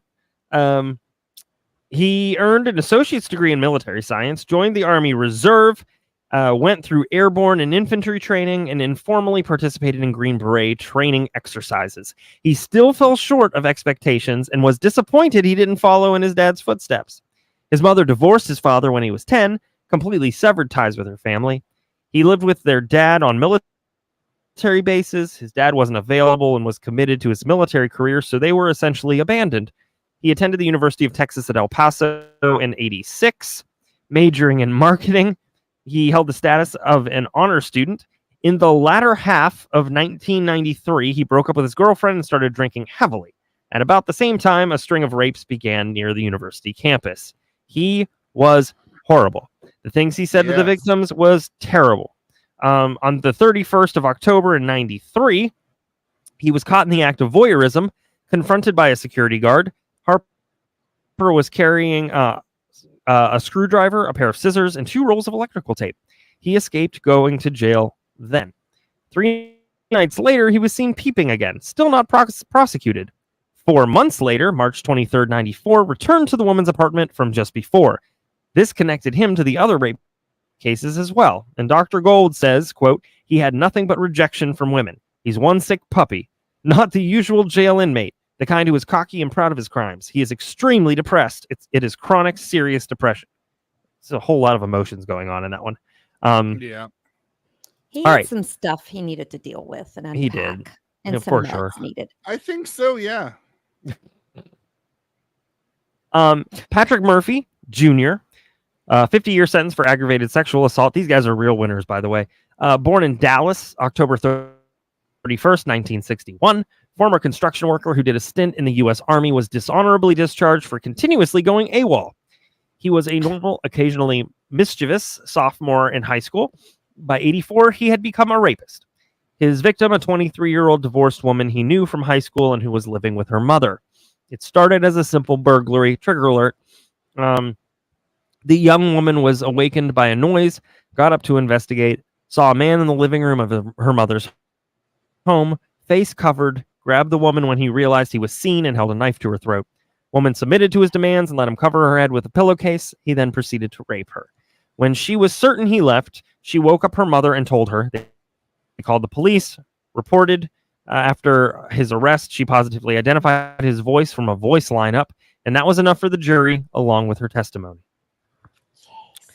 Finally, and I know you've been waiting for finally, Donald Newberry, serving 99-year sentence for aggravated robbery, born May 1862 in Albuquerque, was a 3-time felon with a record in Texas that dates back to 1981. He had the longest rap sheet of them all. Went to prison for armed robbery in Austin in 1981, served a few years and was paroled. Convicted of the same a second time in '87 in Austin, prime suspect in around 12 other armed robberies that included hotels, cab driver, 2 surplus stores, a bus. Was eventually released in the '90s, met a woman, moved in with her, had and her 2 kids outside of Austin. It kind of seemed like he was making an effort, but he couldn't find work. Ended up being a laborer for an ex-felon, and that was a violation of his parole regulations. And he was brought in on a parole violation. He was not known to drink or do drugs, but he just couldn't avoid the bad decisions. July 18th, '97, he wielded a sawed-off shotgun, walked into a La Quinta Inn in Austin, and robbed the desk clerk of a grand total of $65. He was given the moniker after this and the other robberies as the I-35 robber. He was obviously he was caught and arrested. When All I right. make bad decisions, I open another beer. I don't know. I know. I'm like, my bad decisions usually mean I'm opening more alcohol. Yeah, like this one right here. All right. So in terms of planning, George Rivas, the leader, meticulously planned the escape. He later revealed this in his statements during the trial. He said, quote, "We spent months studying the layout of the prison, observing guard routines, and finding weaknesses in the security system. We knew we had to act swiftly and decisively to succeed. Those routines, you never have a routine. Always change it up. Do the best you can to constantly throw off anybody. I'm just saying. Absolutely. I'm like, just saying. And in terms of an execution of escape, this happened December 13th, 2000. Get ready for a timeline. 11:20 a.m. Guards and supervisors returned 20 inmates that were assigned to the maintenance department to their housing areas and went to lunch. Rivas was counting on this because it was part of the routine. He and the group convinced a maintenance department supervisor to allow them to stay behind to wax and seal the floors. Convinced the same guy to allow them to take their lunch in a picnic spread in the maintenance area and use food they purchased at the commissary, and he allowed it. Another, Rodriguez, was assigned to the inside yard squad that day. He had previously made an appointment to visit the law library that particular morning. He checked out at 09:40 and was allowed through the gate at A, gaining access to the maintenance area after lying that he was assigned to pick up trash. He spent the rest of the morning sitting on a bench outside the maintenance department. No one but the escapees knew that he was the lookout. Jeez. 11:30 a.m. Maintenance guy was sitting at his desk in the office when Rivas got his attention and saying that he was needed in the warehouse. He got up, didn't question it. He was asked what they should do with a piece of equipment, and as he leaned down, one of the inmates with an axe handle rushed over and hit him in the head. He was briefly unconscious. Like no, not fun. Briefly unconscious, then struggled with the inmates as he regained consciousness, but Garcia had a handmade knife shiv to the supervisor's neck. Garcia said, quote, a few more years to our sentences don't mean anything to us. We'll kill you if we need to. Inmates removed his pants and shirt after he stopped struggling. They tied his hands and legs. Yeah, that. Gagged him and put a pillowcase over his head. Carrying him to the electrical room at the back of the warehouse, they forced him to lay face down on the floor. They stole his sunglasses, watch, keys, and wallet with credit cards and $30 in cash. They took 2 blue Texas Department of Criminal Justice coats from his office, a camouflage cap, and a blue ski cap. His keys let them gather pairs of wire cutting pliers, 2 hacksaws, a bolt cutter, and a utility knife. Rodriguez then was allowed inside. 11:45. Notice this has been 25 minutes or something like that. 2 folks, another supervisor and officer, returned and sat down at their desks in the maintenance office. Inmates walked into their office and talked to them to catch them off guard. Haha, pun intended. They divided the men's attention. Rivas grabbed one and Garcia attacked the other.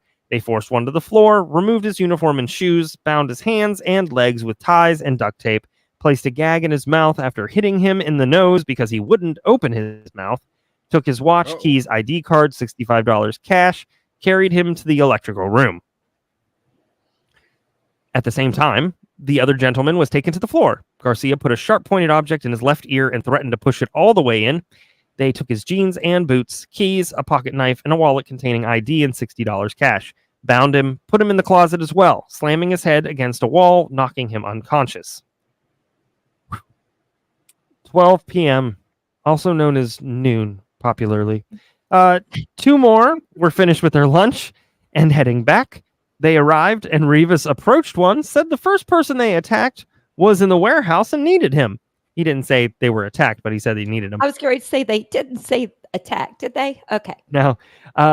They did the same thing with the motor and the axe handle, that whole ploy.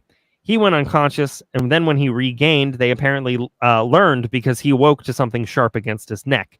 Rivas said, this is no joke. We go home, and you go home. Or not. It's up to you. Sounds fair. Yep. They removed his clothing, wallet, and was taken captive. 12:20 p.m., 7 prisoners working on carrying out the escape plan for an hour. The rec program specialist, Jerry McDowell, which that just sounds fun. It sounds fun to have that name. I'm Jerry McDowell. Came in and wondered why they were alone. Hello! They gave him some excuse, and since he had no reason to disbelieve, he believed them and asked. He wondered why they were alone. They gave him an excuse. He believed it and asked them to check out a toolbox. So the rec program specialist wants a toolbox. He received one via the inmates, signed the log, wrote in the time, turned and walked out with the toolbox. So nothing to see here, I guess. 12:25. 3 more supervisors came in after lunch. They paid the inmates no mind. One went into the electrical shop, the other went to the office, and the third went to the warehouse. The inmates took them one at a time. 12:40. Another supervisor returned from escorting 2 inmates from 18 dorm to the department for work detail. They attacked him from behind and subdued him using the same tactics. I'm going to say they have too many chiefs and not enough Indians.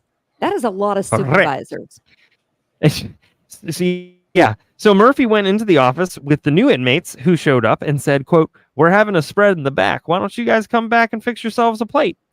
They took out both of the inmates at the same time in the same manner with a little more struggle. 12:45. Correctional officer walks in to check out a hitch for his utility vehicle. He needed one to haul lumber. Was a bit confused when he entered the office and saw only inmates present. He knew that was against prison policies, but it happened all the time in one form or another, so he wasn't that worried. They did the exact same thing. He thought something was up, but before he could do anything, they all attacked him and forced him to the floor. 1 p.m., another supervisor returns from the boiler room and was accompanied by another inmate. They entered, noticed the maintenance truck was pulled into the shop area where the overhead door was closed and locked. He thought it was strange, and as he was looking around, he was approached by Newberry. Newberry ended up behind him with a knife to his throat. They did the same with the inmate. They then secured the electrical room door from the outside. 1:05 p.m. Correctional officer assigned to the prison central control area telephoned the maintenance department and asked to speak with the supervisor. It was time for one. He had to step away. It was time for one. Yeah, it was time for one of the dozen daily head counts. One of the other inmates came to the phone to impersonate the supervisor. The central control officer advised the man he thought was Patrick Moxemgamba, I'm not quite sure how to say his last name. There's a lot of consonants in there. That it was time to call the lieutenant for the count. When the inmate placed the call, he was careful to include the inmates who had been subdued with the prison employees. So he remembered to do a full count who did not work in the maintenance department with Rivas and the other 5 to ensure that it would balance out. That's 1:15 p.m. Yeah. Correctional officer Lou Gips, Backgate and radio tower, received a telephone call from someone who identified himself as a supervisor in the maintenance department. The back gate picket is a narrow fenced area reinforced with razor wire that leads to the back gate and the outside perimeter road. Informed by the caller that maintenance employees would be entering the area to install monitors in the picket zone. The telephone call, as well as the description of the work order, seemed legitimate to Gips because he recalled that similar work order had been recently performed at one of the other picket zones in a different area of the prison, and he did not question it. 3 inmates stayed in the maintenance area. 1 made calls to the other prison areas. 1 stayed lookout. One quickly built a plywood and cardboard shelter in the back of the truck that would hold the other inmates. 1:20. Another officer received the same call as the one in the radio tower. He was assigned to the back gate sally port. Was told a maintenance crew would be installing monitors at the back gate area, so he didn't question it. And one of the captives made an attempt to the central control to call the central control officer and let them know that something was wrong by setting off a fire alarm from the electrical room. The officer made many attempts to contact the department by telephone, but there was no answer. He assumed it was just a false alarm and silenced it on the control panel and didn't go and investigate it. I would just say these supervisors were not the brightest crayons in the box. No. Then Rivas and Halperin were dressed in civvies and showed up at the back gate picket area in the department's utility vehicle, along with 2 inmates in prison uniforms. They climbed off the vehicle, followed procedure, using the sally port to walk to the pedestrian gate. They expected them, so the walk-through gate was opened, and they were allowed to enter the fenced area behind the gatehouse. Then the vehicle gate was opened, and the gator went through. The officer didn't check the men's identification, violating prison policy. Of course. They climbed out and brought monitors and electrical wire as they went into the gatehouse because they brought it to be legit. They allowed the 2 inmates dressed in prison whites to enter into the gatehouse. The inmates started looking at an electrical outlet in the office near the officer's desk. The telephone on the desk rang and Halperin answered. The call was placed by one of the inmates who stayed behind. The inmate posed as the maintenance supervisor to make sure the work detail made it. Halperin handed the phone to the officer and relayed the message. The officer was off guard, which delayed the officer further in asking for identification. The officer leaned over to take the call. Sorry. Okay, asking for identification. You're a prison guard or supervisor at the prison. These people have been in prison a while. Shouldn't you remember what their face looks like? I mean, it's like 2,100 of them. So, and that guy worked in a gatehouse, so probably not.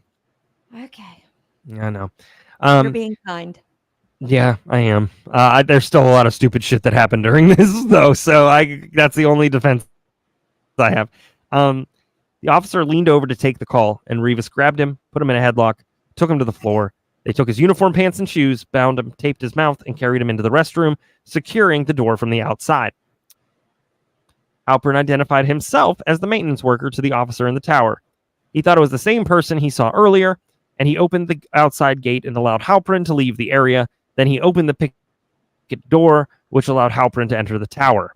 As Halperin climbed the stairs, the telephone rang. It was a, quote, maintenance supervisor. Halperin was handed the phone, removed his jacket, and placed it on the chair in the tower and grabbed a .357 caliber revolver that was just, laying on the desk. He pointed the gun at Gips. Yeah, the officer.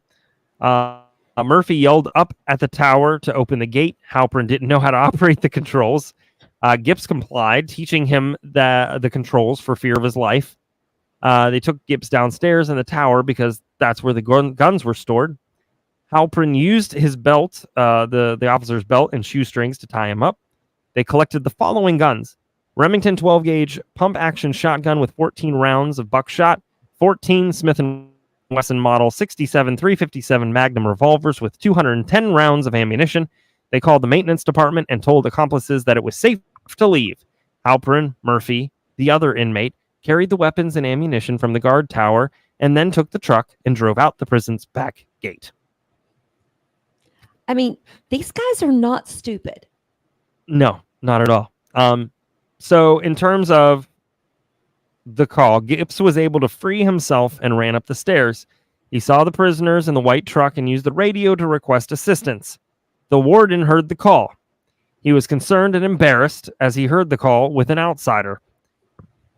Bottom line, within the hour, every law enforcement officer available was mobilized and on the lookout. That included the Karnes Court Sheriff's Department and, Karnes County, Cairns County, I don't know, Sheriff's Department, and the Texas Highway Patrol. Cairns County? Sure. Karnes Yes, that's it. Karnes County. Yeah. They had a white prison bus drop officers from the prison 1,000 feet apart along Texas Highway 99 to watch and comb the area. Motorists were stopped along every road that cut through the area. The white prison truck was found at 4 p.m., abandoned behind a Walmart in Kenedy.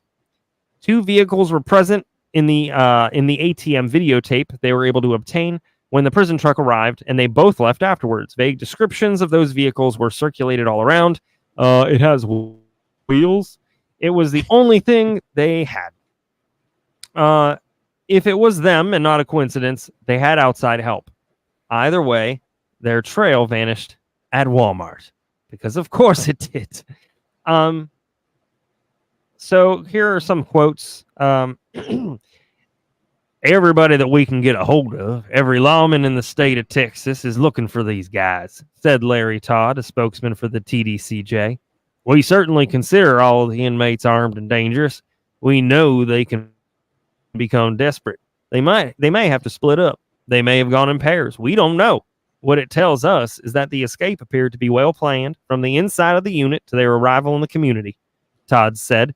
Todd said that the investigators were looking into every possibility regarding any help that the escapees might have had, including possible help from friends and relatives. Quote, right now, we are combing the state for these people's relatives, their associates, their former places of employment, any place they frequented in the free world. I just always thought that we were rocking in the free world, but that's fine. This is Glenn Castleberry of TDCJ. They took people hostage, tied them up, and left them locked in a room. Put your stopwatch on it.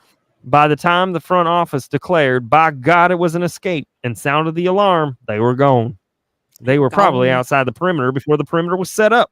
We've got 7 opportunities.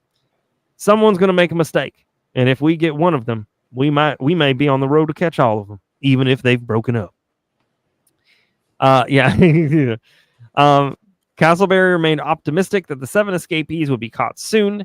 He cited that out of 275 inmates who have escaped from Texas prisons over the past 16 years, only 1 has not been caught. These are not stats you brag about. And the man fled to Mexico, where there's no extradition treaty with the U.S. Quote, it may be a week, a month, or 3 months, but they're always back, Castleberry said. Although the cops didn't know it yet, the Texas 7 had spent their first night of freedom in San Antonio, a little over 60 miles up the road from Kenedy. They had likely taken the most direct route, US 181, to get there. I promise I'm almost done. I know it's detailed, but it's a prison escape with 7 people. December 19th, 6 days later, 4 of the inmates checked into an Econo Lodge in Farmers Branch, Texas, and Dallas-Fort Worth area under assumed names. They decided to rob a sporting goods store in Irving called Oshman's. December 24th. You know, I see every time I say a name, I'm just waiting for Terry to respond as like, I recognize that. I remember. I lived there until I came here. I know. So December 24th, 2000, they entered the store, bound and gagged the staff, Merry Christmas, and stole 40 guns and sets of ammunition, including $70,000 from the safe. An ex-employee in her car outside the store saw the commotion inside and called the police. Okay. They have like 150 guns now. Maybe even closer to 200 if I did math. I know math. So Aubrey Wright Hawkins, Irving police officer, responded. When he arrived at the scene, he was immediately ambushed, was shot 11 times, was run over by the convicts as they fled the scene. He died at Parkland Memorial Hospital in Dallas after his arrival. He was on the force in Irving for 5 years, and he was married and had a son. After his murder, there was a $100,000 reward offered to whoever could get the criminals. It climbed to $500,000 before the 6 surviving inmates were apprehended. After an episode of After an episode of America's Most Wanted on January 20th, 2001, multiple people called in with sightings of the suspects at Coachlight Motel and RV Park in Woodland Park, Colorado. They tried to pass themselves off as missionaries, playing loud Christian music within earshot of their neighbors. Still not a drag queen. The El Paso County Sheriff's Office, Colorado, and Teller County Deputy SWAT team found Garcia, Rodriguez, and Rivas in a Jeep Cherokee in the RV park and followed them to a nearby gas station where they were arrested. They then found Halprin and Harper in an RV. Halprin surrendered peacefully, but Harper was dead after a standoff. He shot himself in the chest with a pistol. The other 4 were taken into custody. Wow. Yeah. Well, listen, they couldn't Whose go to RVs? Joel. They couldn't go to Joel Osteen's church because he doesn't even allow hurricane survivors to go there. So He doesn't, or flood victims. Strictly by accident. Did Stick by they? accident. So did they steal them RVs from people, or did they prepay and already have them RVs there? It's a great question. I don't know. They did steal $70,000 from that place, so who knows? Them there, it's a fine line for me between Texas accent and Sandy the squirrel from SpongeBob. So, all right. I think I just got called a squirrel. Dang it, SpongeBob. Oh man, January 23rd. 3 days later, the FBI got information on the last two, Newberry and Murphy. They were said to be hiding in a Holiday Inn in Colorado Springs, Colorado. They made a deal which allowed them to make live TV appearances before they were arrested. What a deal. January 24th, Eric Singer, not of Kiss fame, but a local television anchorman, was taken into the hotel where he interviewed them by telephone while on camera. The two denounced the criminal justice system in Texas, and Newberry said, quote, "The system is as corrupt as we are." Not wrong, but also probably not the way to put it out there. I was going to say, not wrong, but you might want to rethink that statement. So they figured out who the hell helped them at the Walmart. In 2008, Patsy Gomez and Raul Rodriguez, the parents of Michael Rodriguez, were indicted for helping the Texas Seven. George Rivas was the first to go to trial. He was convicted, sentenced to death. The other 5 were brought to trial, convicted, and sentenced to death. Rodriguez was the first of the 6 living members to be executed August 14th, 2008. George Rivas was executed February 29th, 2012. Donald Newberry, February 4th, 15. Joseph Garcia, December 4th, 18. The last 2 still on death row. Neither has an execution date. Murphy was scheduled twice for execution. The U.S. Supreme Court gave him a last-minute reprieve.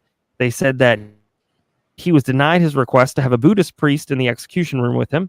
He was given a second execution date, but it was stayed by the U.S. District Court for the Southern District of Texas a few days before to decide whether his religious discrimination lawsuit had any merit. Halperin was scheduled, but that was stayed by the Texas Court of Criminal Appeals due to issues of racial and religious discrimination from his trial judge. Halperin is Jewish, and the judge Vic Cunningham, allegedly referred to him as a, quote, kike and a fucking Jew, and said that Jews should be shut down because they have all the money.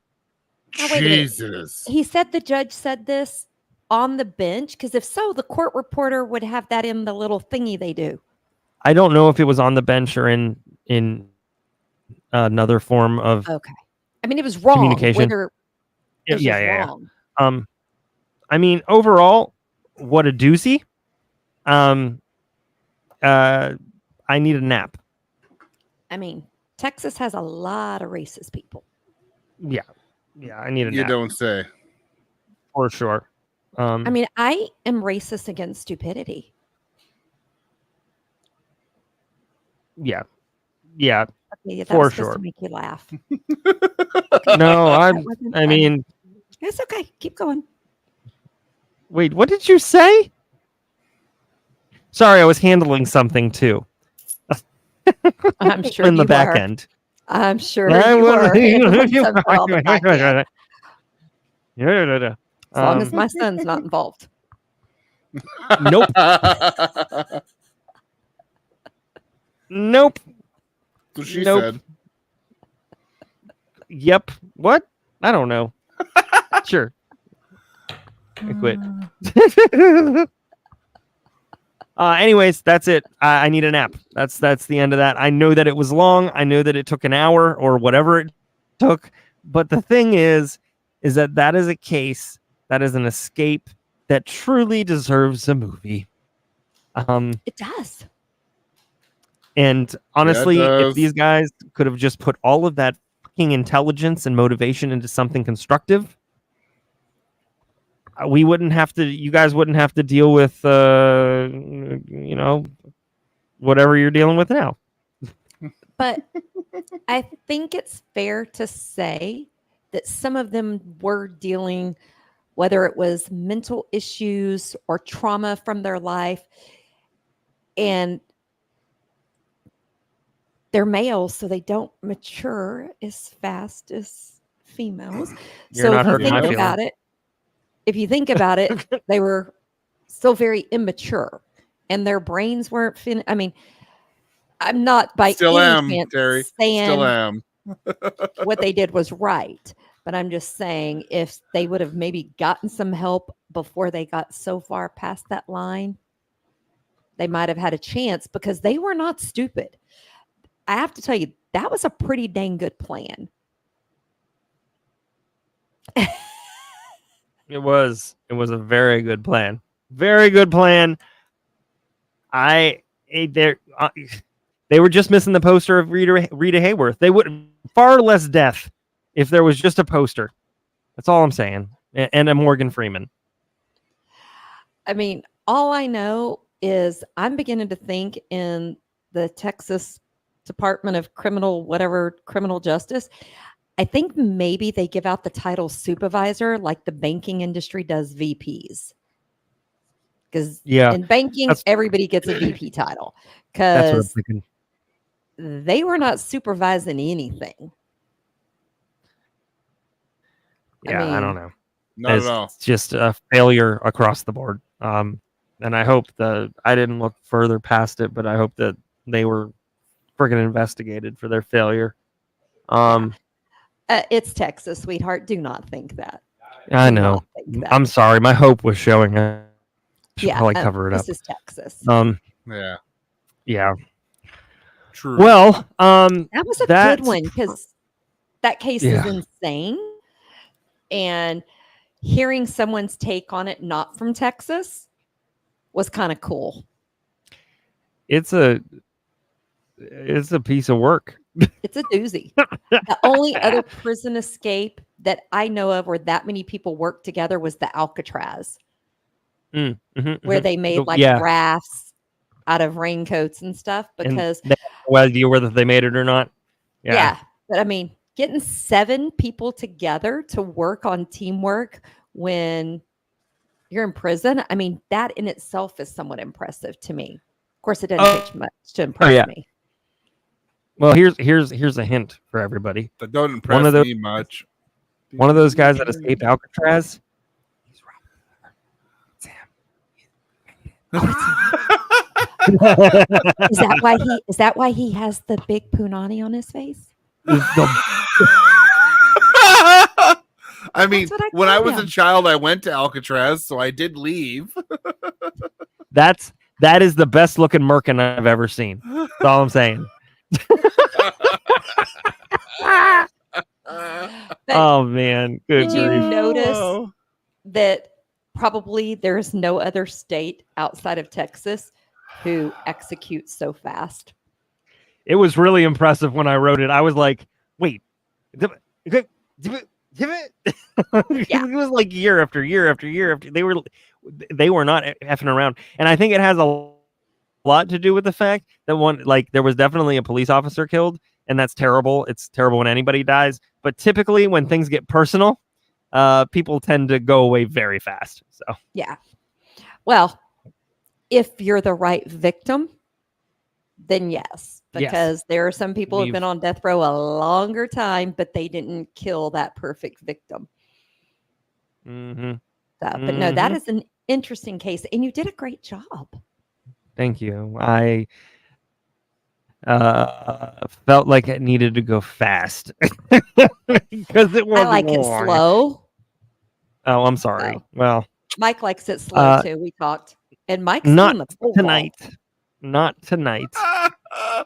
You saw that, did you? Finally, I know I saw because I was sitting here thinking, okay, Amber's in for a really fun night tonight. Now I gotta go. I changed that so long ago. Yeah. Oh, I saw it when you did it, and I was trying really hard to not comment on it and not say anything. So, JT, do you want to show your shirt for people who are here who haven't seen your beautiful shirt? Sure. Because not everybody knows you go both ways. Yes. Why not beer? Why not wine? Why not both? Is there a drink out there where beer and wine are mixed? Yes, there is. It is. What is it called? There is? I'm like going, there is. I know you can put beer in a margarita.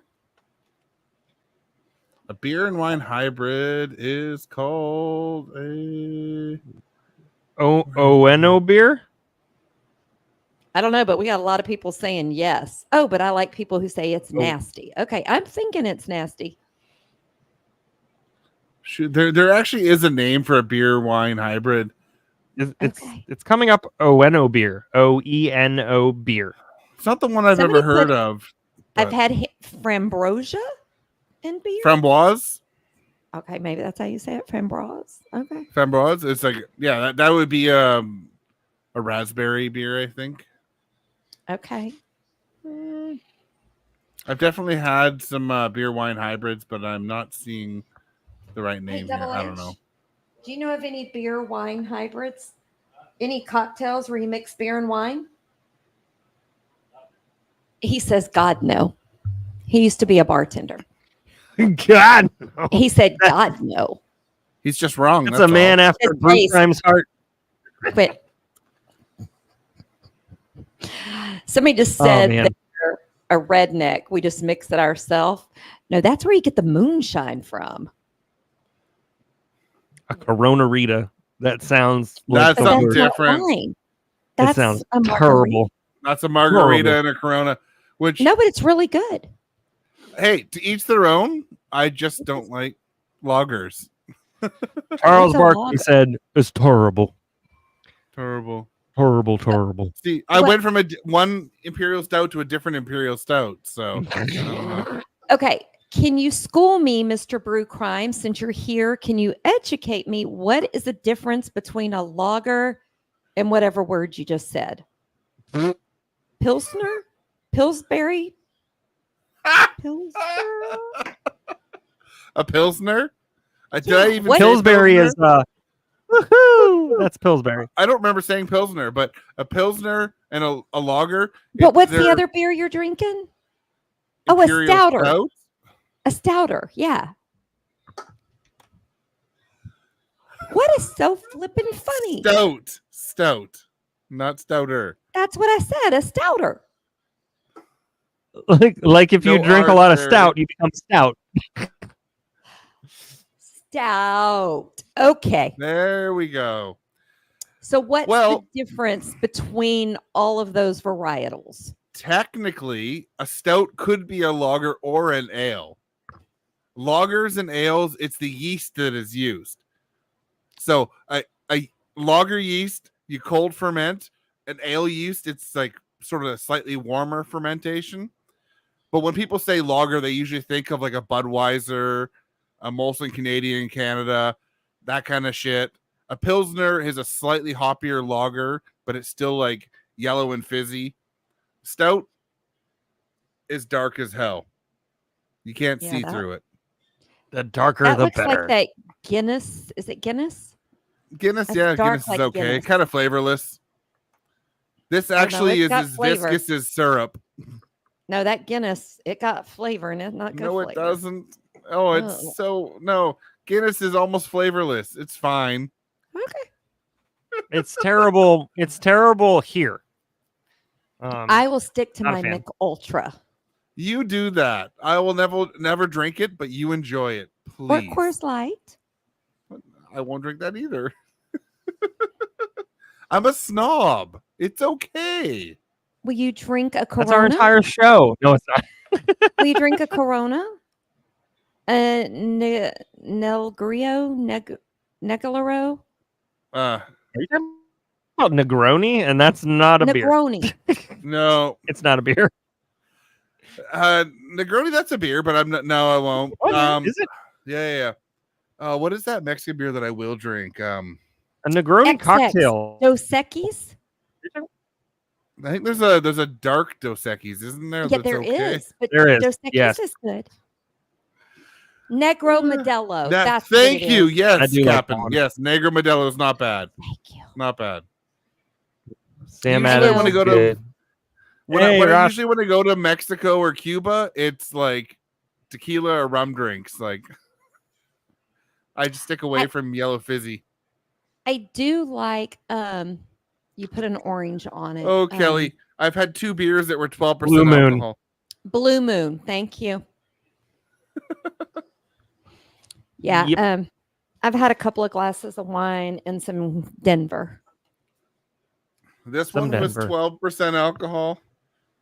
This one was 11% alcohol. And he's still going to have another 2 later. That one was from 7% alcohol.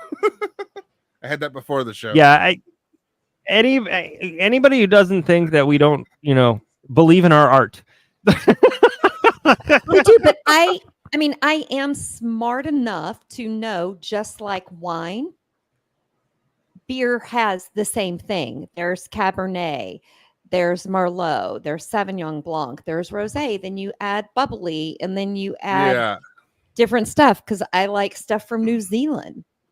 But there's certain reasons I don't like lagers and pilsners and stouts and saisons and I'm going to just go on the record and say I think Stouter's a better name. I'm just going to go on record and say that. I'm going to bring us back. If you like, JT. Guess who is not drinking tonight?